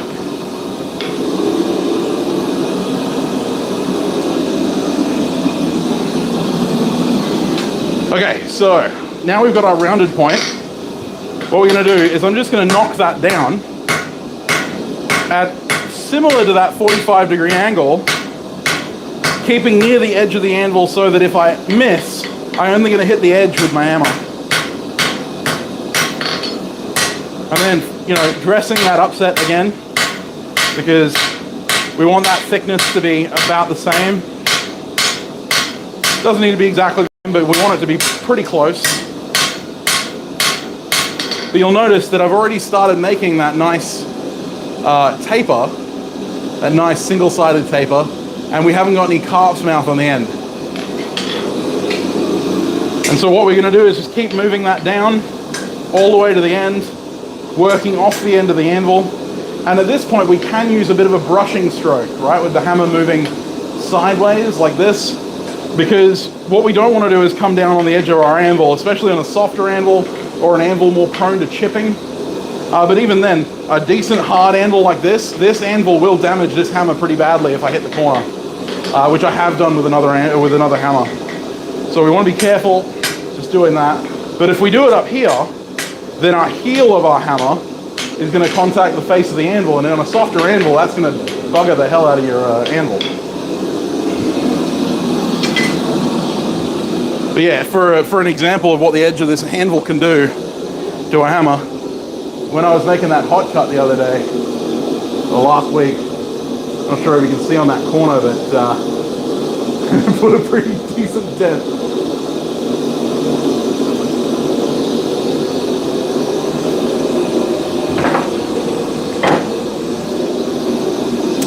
Okay, so instructional video, definitely a video that I'm going to do then. All right, cool. That gives me an idea for another video. Excellent. I always like video ideas. I would like to take this moment to apologize to my Patreon crew. I keep making promises that I'm not fulfilling. I keep saying that I'm going to do that class, and then I never get around to it because I'm doing all of the other projects and all of the other videos and stuff like that. I'm going to say right now that I don't know when the next class video is going to come up. I don't know. So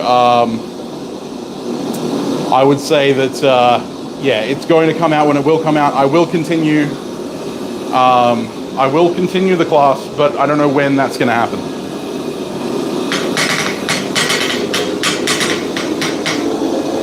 And you'll notice even with this small hammer, and I'm not swinging stupidly hard, like I'm not swinging like I normally do. I'm making some pretty good progress on this stock, so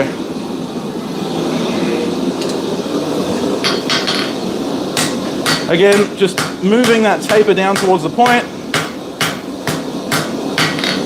Now, I have like a crappy end on the end of this, so what I'm going to do is hang it over the edge of the anvil, and I'm going to forge down all the way, dress the upset again, But I'm actually going to take this off.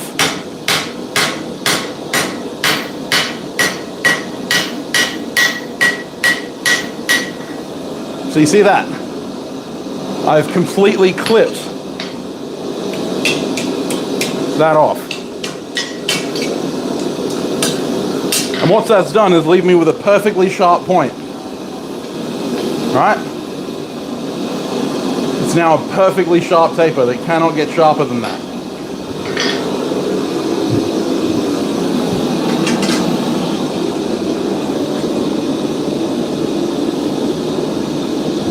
Oh yeah, I'll make sure that I'll make sure it gets out there.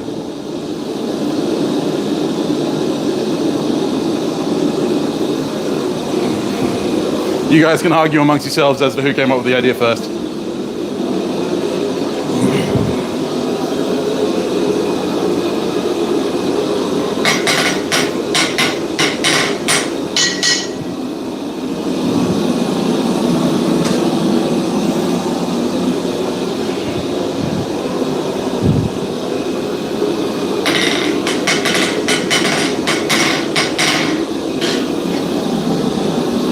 Okay, so now we've dressed that taper. We just need to forge out that upset from drawing down the point.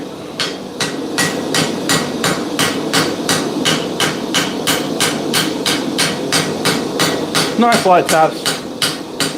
And now comes the point where we choose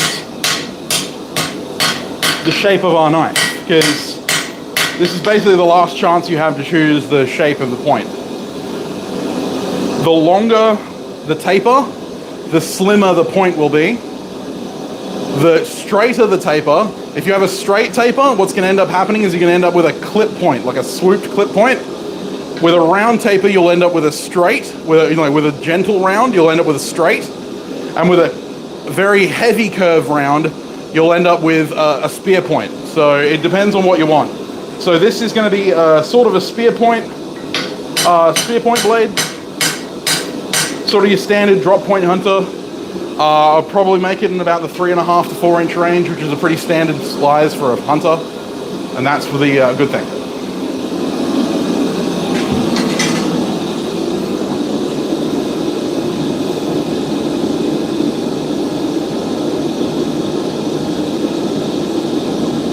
I'm loving it, Broden. Absolutely loving it.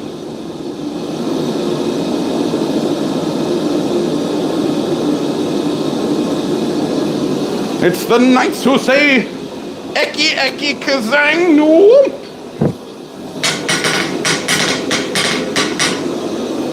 Chim chimney, chim chimney, chim chim chiree.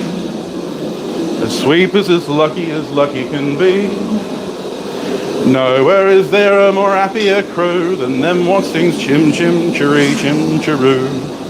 Chim chimney, chim chim chiree, chim chiroo. So anyway, I'm just going to dress this taper a little bit. I don't want it quite this sharp. I'm going to round it out a little bit. I want a nice spear point going on like that. Always dress your upset. Quick thing to look for. You'll notice on this side here, there's a line of shiny bits up here. That's where the upset is. If you're forging back here, there's no upset there. And it's normally only on one side, especially with a light hammer like this. Your upset's only going to be on one side. And as you forge that upset out, it's going to try and curve away from that upset. So just be aware of that. Now, if I was going to make this a very long blade, I might actually think about pre-curving this. But what we're going to end up doing is, it's only going to be a short blade. It's only going to start from about here, which means we don't need to worry about pre-curving it because we can always fix it after forging the bevels.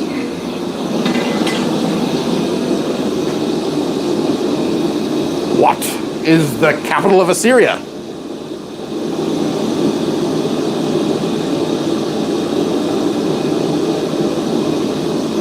Thanks, Midriff.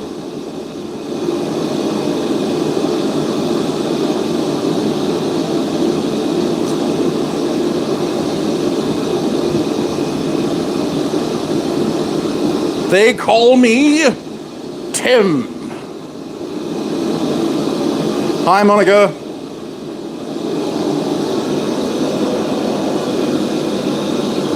Hey, Ryan, how you going? Needs to be a sing button here, yeah, well. I will get demonetized. At least I won't get my channel deleted.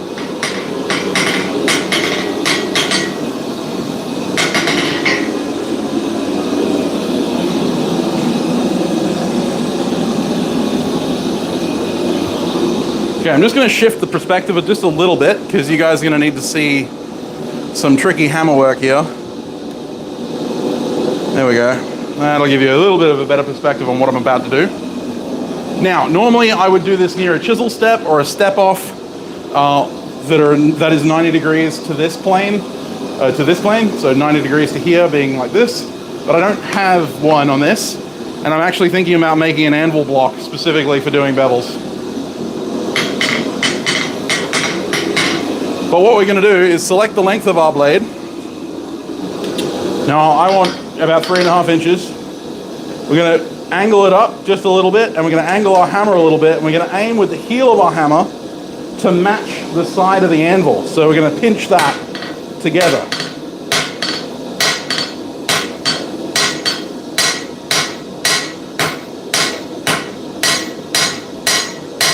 Now in this case it helps if you miss. So don't miss this way, miss that way. If you're going to miss at all, miss towards the anvil. Once we've done a few strikes on one side, we're going to flip it over, and I'm going to do the same thing on the other side. I can straighten it out, but I'm going to tilt it up that way. I'm going to tilt the hammer this way, and again, I'm going to use the heel of that hammer or the edge of that hammer to match the edge of the anvil, or my anvil block, or whatever I'm using. And that's going to cut in our plunge cut. And we want to work in sections. Basically, I do hammer width by hammer width. Right, so the narrower your hammer, the narrower the space is going to be, but I'm going to aim for the hammer width worth of bevel. And then when I come to do the next section, I'm actually going to use 3/4, and I'm going to overlap by 1/4 of the hammer face over the last bevel I did, so that I can blend them all together.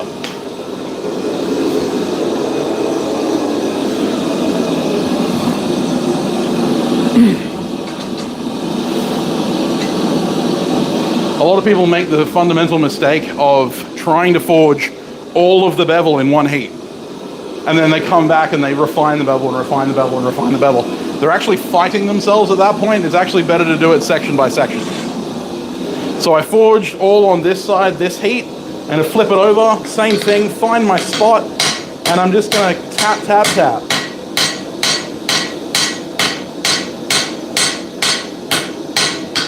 Right, until I get my edge thickness. You can see my plunge cut there, cut in by the anvil face. And I only ever want to work up 3/4 of the width of the blade. You never want to work all the way up to the spine, because you end up with a thinness issue in your spine. It's going to be thick and thin and thick and thin. So only ever work up 3/4 of the way up your blade.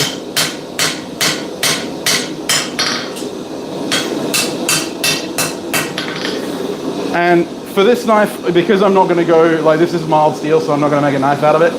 I'm going to only go this thin. This is about 1/8 of an inch. Normally I'd go just a tiny bit thinner. The more grinding power you have, the thicker you can leave it without having to worry. But also, the less control you have of your hammer, the more thick you can leave it. But you'll notice that it's in the center of the bar, right?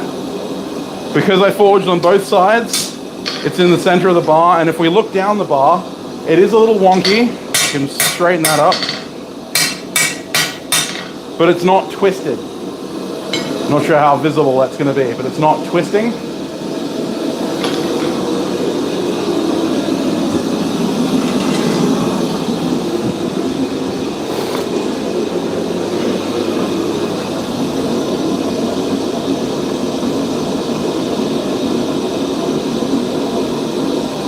Yeah, Niels Vandenberg has a video on his channel.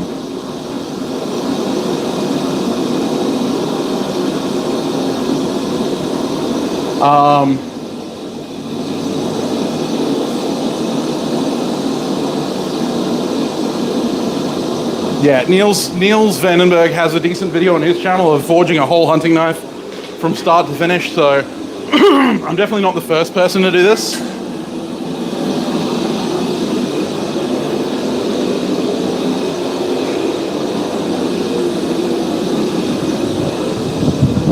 I'm just gonna grab a drink of water because I'm thirsty.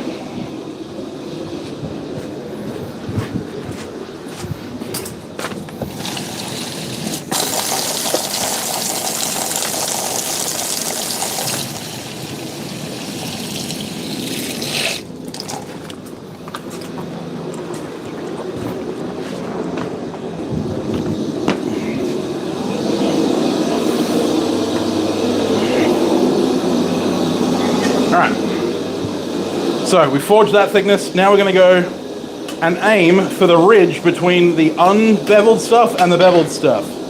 Same angle. I'm going to draw that down. And again, we're going to flip it over halfway through. You don't have to count your blows, but it can help.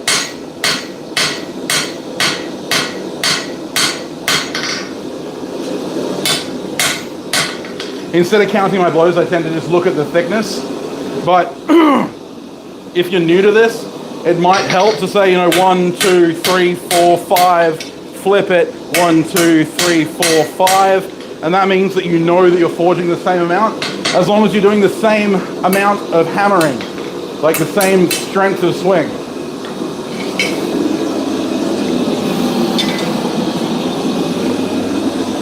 At this stage, it's important not to get hung up on the idea of getting it perfect, because you don't want to spend too much time heating this steel. Because the more heats you use, the more decarburization you're getting, the more scale buildup you're getting, the more work you have to do on the grinder to chase out all of that nasty pitting.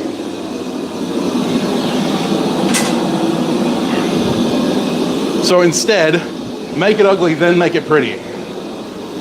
Understand where you're aiming to be and move towards it.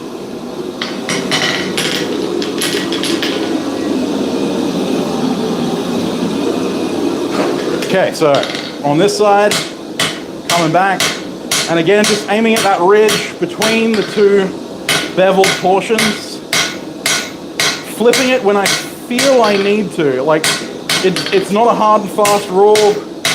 You might think you've just overworked one side, so you flip it back. And the thing I'm looking for now is even edge thickness, right? If you started off with a bar that was flat in this profile, right? Like this bar is the same thickness and it's perfectly flat along here, right? If I've forged my bevels properly, the bevel should be a flat, even curve. Right? If it's bumpy, that's because I've forged too thin in one area or not thin enough in another. So it's really important to keep an eye on your edge thickness and also your edge profile. If the profile is nice and curved, that means you're getting a nice bevel.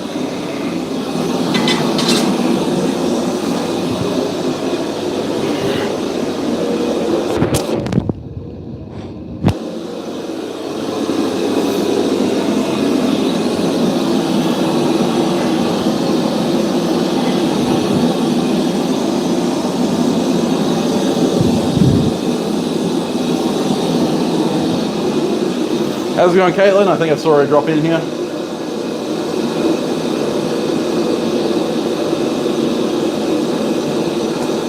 Yeah, nasty pitting is one of those things that that happens with lots of heats. So the more heats you use, the more pitting you're going to get. All right, so we're coming up to the tip here, and again, we want to keep that same angle.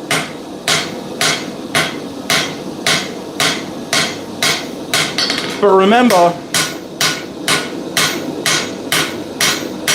now I'm kind of going to go back on my word. Not really, but you remember how I said always 3/4 of the blade width? Remember that the point is tapered, so that 3/4 actually runs out the tip. So make sure you're actually forging that and not just tapping on the tip, because otherwise you're actually not forging a bevel, a clean bevel.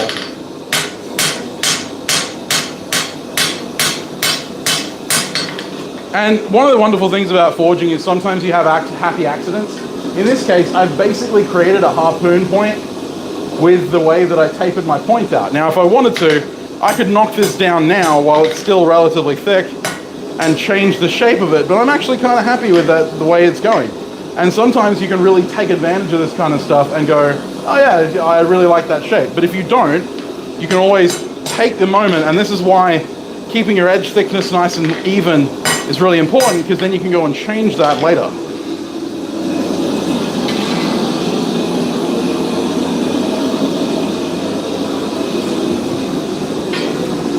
You have to grind too much. See you later, Midrift.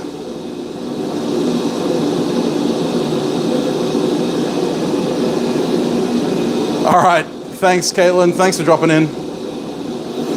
Grinding too much is relative, though, because the thing is that grinding isn't necessarily a dirty word. I would much rather grind a little bit more and have a really nice, clean piece at the end than forge a little too much and end up dumping a hole in my blade.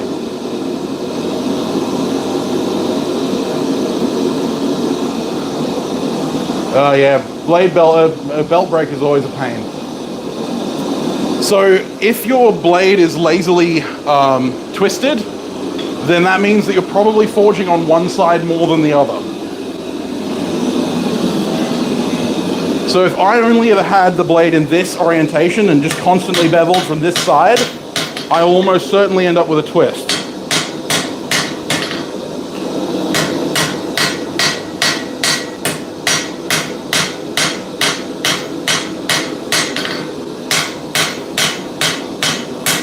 One of the big problems that I've noticed in a few of the beginners that I've viewed is that they'll forge really hard on this side because they're comfortable with it.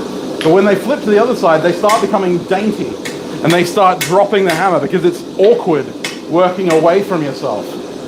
And so what ends up happening is they don't do as much forging on this side as they did on this side, and they end up with a twist. Twisting isn't necessarily always avoidable. I get twists occasionally that just happen. It's a pain, but that's life. You can fix a twist in the vise. Problem is I have less than that if you grind it. Well, you know, and that's a really good reason to practice better forging. But you don't get better at forging overnight. Now, something important to remember, when you're cutting in your plunge cut, you either want it square or slightly angled, into the blade rather than away from it. If you angle this way, you're going to try and cut a backwards plunge cut, and that's just not going to work. So make sure that the edge angle is like you're trying to slice into the anvil, right? If you're going to angle it that way, or straight. I tend to go straight, and it creates an angle anyway, but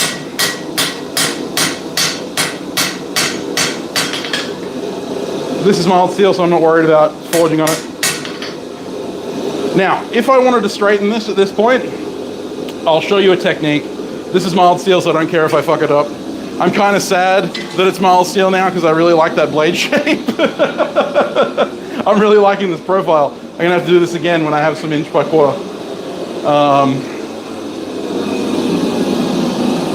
Or I'll just make some 1/4 inch because I got tons of it. But now we're gonna act like I want to straighten it out. And in this case, got a pretty nasty bend. How's it going, Newt?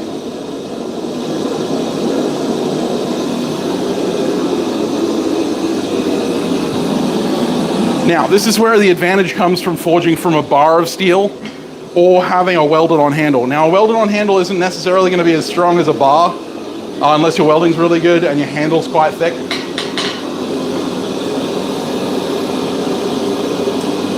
But this is a trick that you can use when it's forge welded onto a bar, forge welded or welded onto a bar, or on a bar itself. What I'm going to do is I'm going to find the heel of the blade I'm gonna hang it out in space, and I'm gonna hit that point right there. I'm gonna knock it down. You know, tap this back, I'm gonna knock it down. And what that means is that I'm knocking that point in place.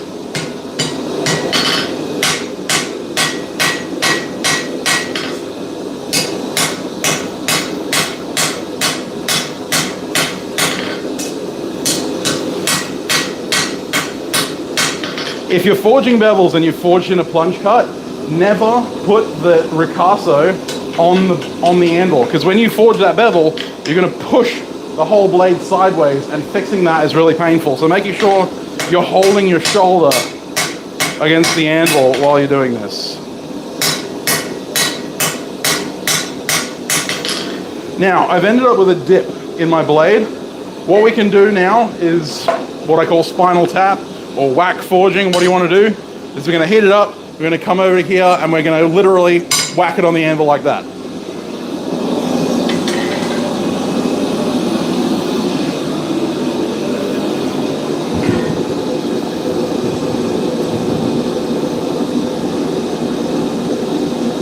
Oh yeah, I transitioned to square bar for all of my handles. You may have noticed for the hammer eye drift that I was doing, I had 12mm square. This is what I use for all of my forging now.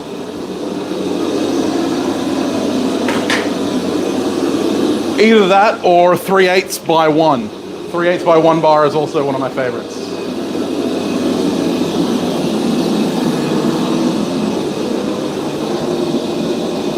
Just gonna try and reposition the camera a little bit. There we go. All right, so she's hot. I'm gonna stand over here and I'm literally gonna bang. Doesn't pay to be gentle at this stage.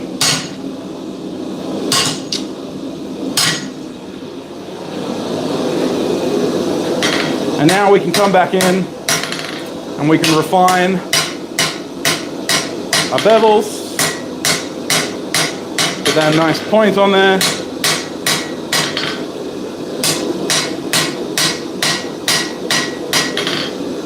Now, something to keep note of. You notice how it runs back in? It runs back in here. There aren't many ways to fix that don't involve some really, really high class forging. But what you want to do is remember that you're going to grind the profile, and so wherever the heel starts back here is where you can cut that off at. If that makes sense. Let's try and bring it closer. So you can see that the square heel, come on baby, focus for me. You can see that the square heel ends here, and it kind of goes down and then back up. We can grind that away to make that a little bit straighter. But that's pretty much it forged. What we're going to do is now we're going to do a planishing heat. We're going to get it up to an austenitizing temperature of about 1550, just over that. We don't want to get it below that. We don't want black heat. And we're going to planish. Planishing is incredibly important when you're bladesmithing, because it means that you're going to grind less nasty stuff out. And even if you've had to use a lot of heats to get to this stage, this is a really important one to try and help finish that out. Having a block brush will really help you. If you don't have a block brush, get one. Well, we've got a lowish heat. We're going to scrub the ever-loving crap out of the blade. And then we're going to just lightly, not trying to forge, just lightly follow our bevels, reinitialize our heel. I'm going to watch that scale flake off. Still at that black heat.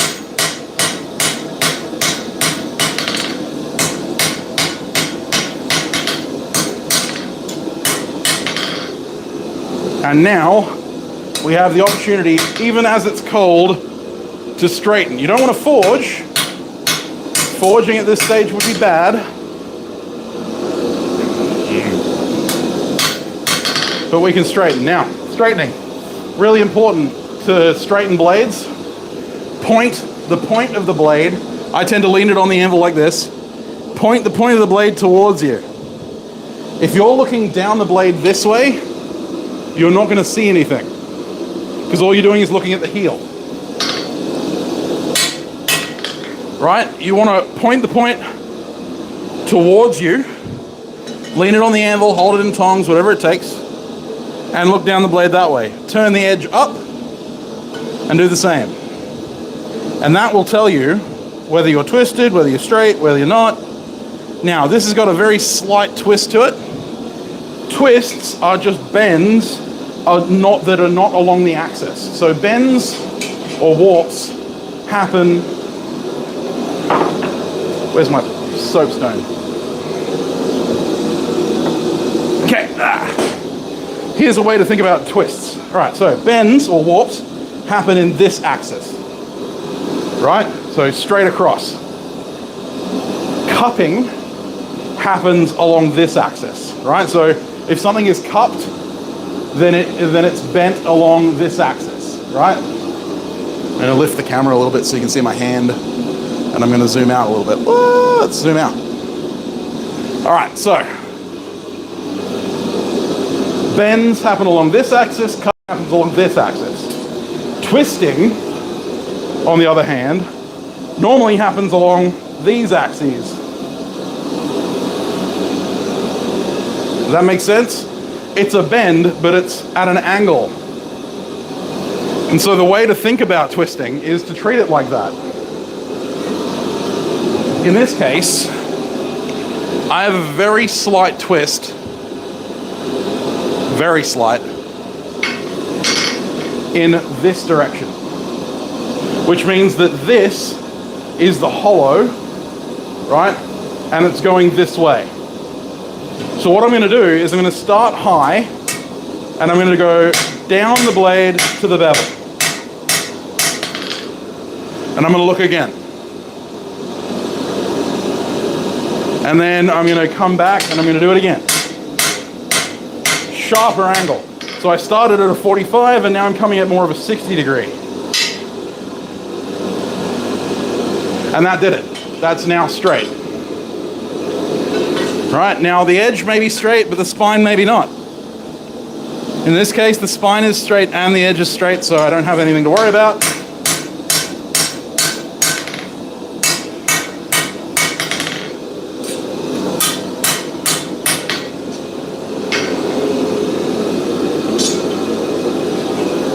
Pointing it towards myself again, leaning it on the anvil, looking down the blade, looking at it edge up, everything's central, everything's straight.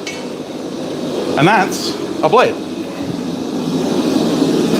Now in this context, as a beginner, you could literally forge just the blade profile like this. I'm going to move the camera up so you can see me now.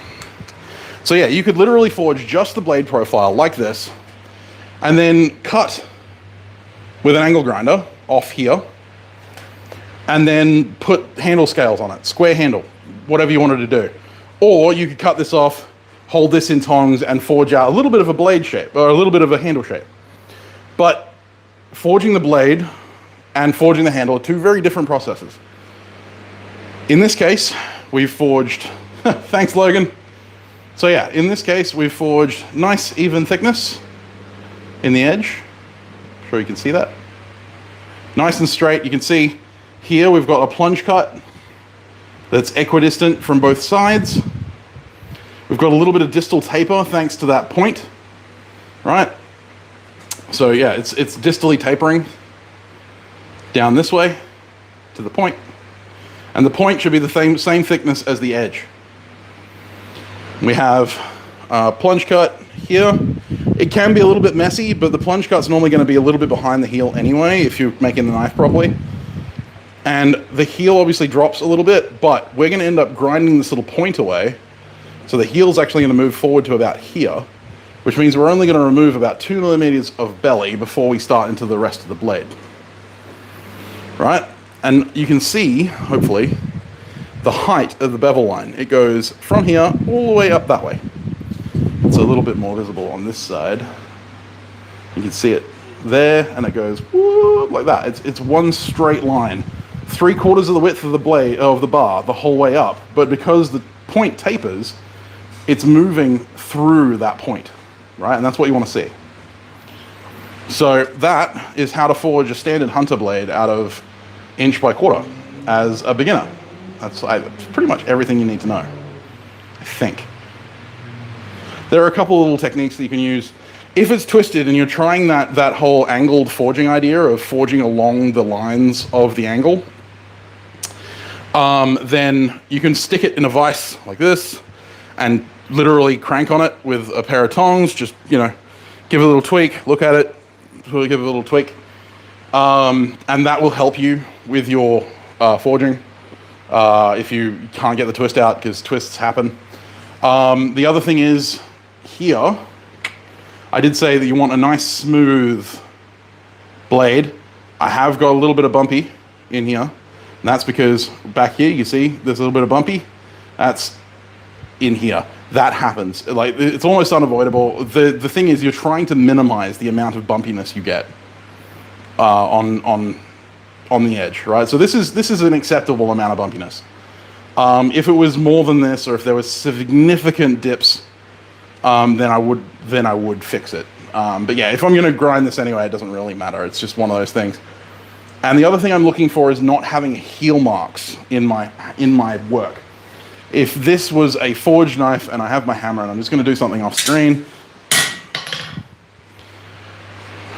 that is death of a knife. And I've made a few people squeamish, but this is mild steel. It doesn't matter. But yeah, heel marks in your knife, throw it away. Don't bother trying to grind it out. You will never grind it out, and just throw it away, start again. That's why all of my hammers, this one included, have a very soft pillow shape, right? It's not a rounding hammer. Like Hans Groff's hammer, this is a rounding hammer. Like, this is close to rounding, right? It's very aggressive. It's really good for moving metal, but it's not great for beveling. Just a soft pillow shape, right? This ball peen hammer is exactly the same. You can see just a soft pillow shape. It almost looks flat, but it's a very soft pillow shape. And that's perfect. Got the same thing on here. Just a very soft rounding. That is the key to having decent forged bevels. It's going to mean that you don't have any flat bits, but flat is relative. In forging, you don't get a flat. No, not a squished ball. Squished ball is for rounding hammers. You want pillow. You want to think of your pillow when it's lying on your bed, so slight that it almost looks dead flat. Today's chain is finally done. Nice. Yeah, and this is it. Like, pretty much forging any kind of blade is exactly the same. Yeah, slight crowning, that's correct. Although normally crowning refers to the edges. So you also want your edges to be crowned most of the time. The sharpest edges I have on a hammer is on this hammer, and that's, it is crowned. It is lightly crowned. Sorry, the camera's normally on that side. It is very slightly crowned, but it is quite sharp. Your pillow has a concave. Fair enough. You know what I mean, Jared. You know what I mean. But anyway, yeah, so if you can forge a blade like this, you can pretty much forge any kind of blade, but starting with a blade this small is going to help you. So many people try and start out with a Bowie knife or a hunter that's like 6 inches long, 7 inches long. Start with something 3.5, 4 inches long, maximum. And out of 1/4 inch, you're going to end up with an 1.25 to 1 3/8 wide blade that's got really nice cutting profile. Like, you can see, this is a really nice hunter profile. I would make a knife like this. I might make a knife like this. Reverse pillow shape, that's it.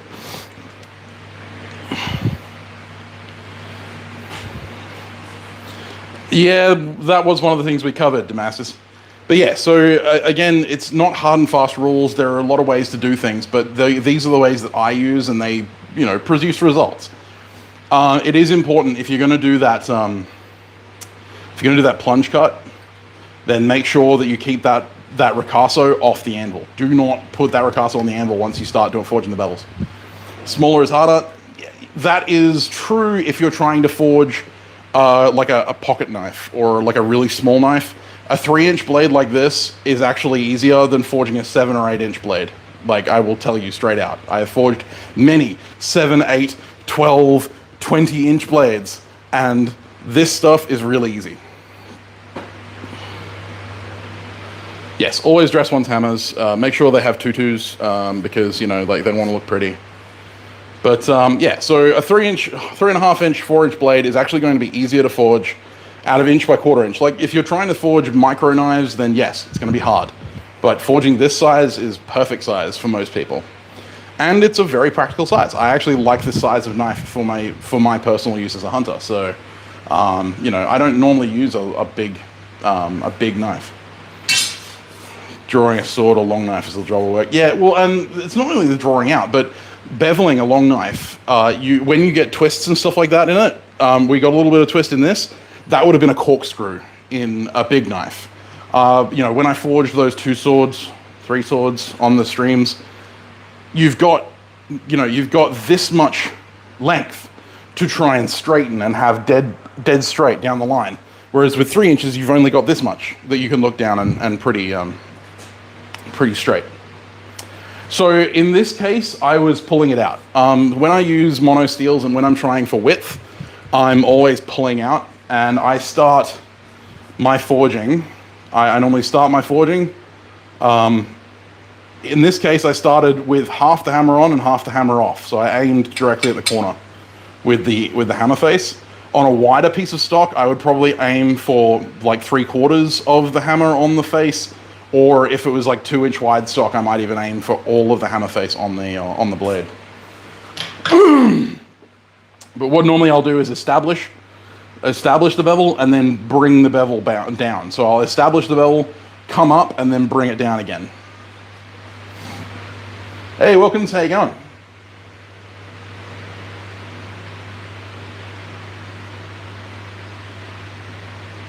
Yeah, that's it. They're a great carrying knife. They're more likely to be carried. You know, you're more likely to get more use out of a knife this size than a knife that's like 12 inches long. I love my 12-inch blades and stuff like that, but they're more for show than to go.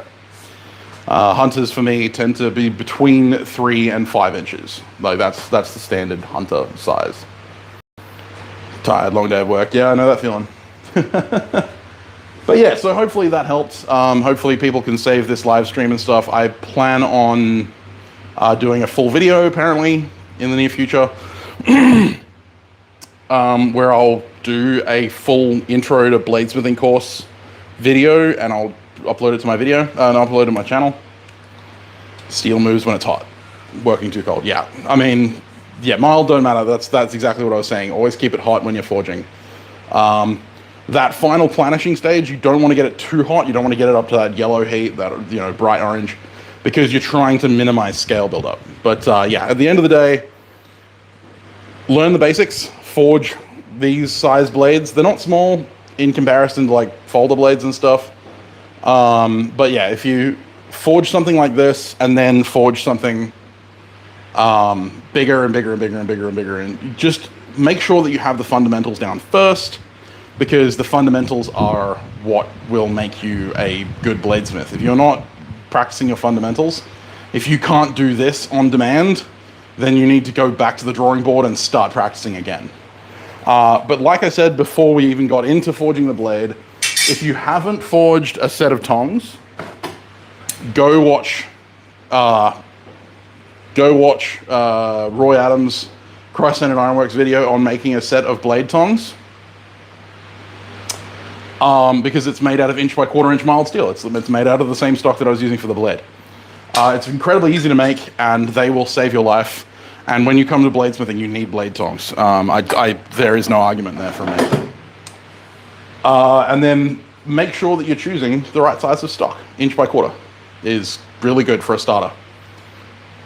Inch by quarter will make a lot of things. Like, you can make a decent fighter, a size fighter out of inch by quarter inch. If you made a flat jaw tongs that are slightly concave. Well, that's not really blade tongs. All right, Neil, thank you very much. Black Bear Forge also has good tong making videos as well. The reason that I shout out Roy's tongs is because they're simple. Black Bear, he does a lot of how to make tongs in various shapes and sizes. A lot of his stuff focuses on either quick tongs or like stuff like from Ken's Custom Iron, or from forging from square or round stock. One of the things I like about Roy's tongs is because they're forged from flat bar, they take almost no time to forge, and they are incredibly fast. You missed the tong sale? When did I have it? Were you talking about my tong sale? Did I have a tong sale? I don't remember having a tong sale. Anyway, with that being said, hope you enjoyed this live stream, guys. Thank you very much for hanging out with me, and I appreciate that you wanted to learn a little bit about bladesmithing. Hopefully it helped. If you do end up forging a blade using my techniques, and if you want any like hints or tips or something like that, you can always message me on Instagram or Facebook. So make sure that you're staying hydrated if it's warm, and if it's cold. If it's cold, actually, it can be dry, so make sure.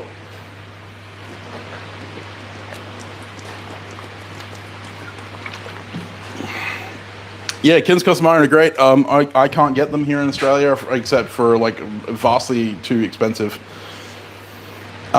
So yeah, make sure that you're staying hydrated in the shop. Make sure you're staying safe.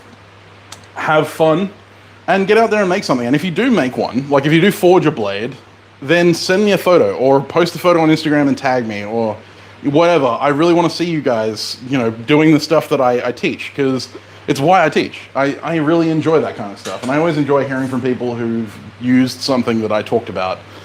So yeah, thank you so much, and yeah, I will put out a video about that. Don't know when it'll be. Next week's video is already in the bag. It's already ready to go. It's making those dice for the Dice for Alex challenge. Just a spoiler alert. The next video after that might be the Forgecast challenge video. I'm hoping to finish that. I'm working on it today, so we'll see. But yeah, get out there, make some blades, have some fun, and I will see you on Wednesday with another video. Thank you so much, guys. Have a good one.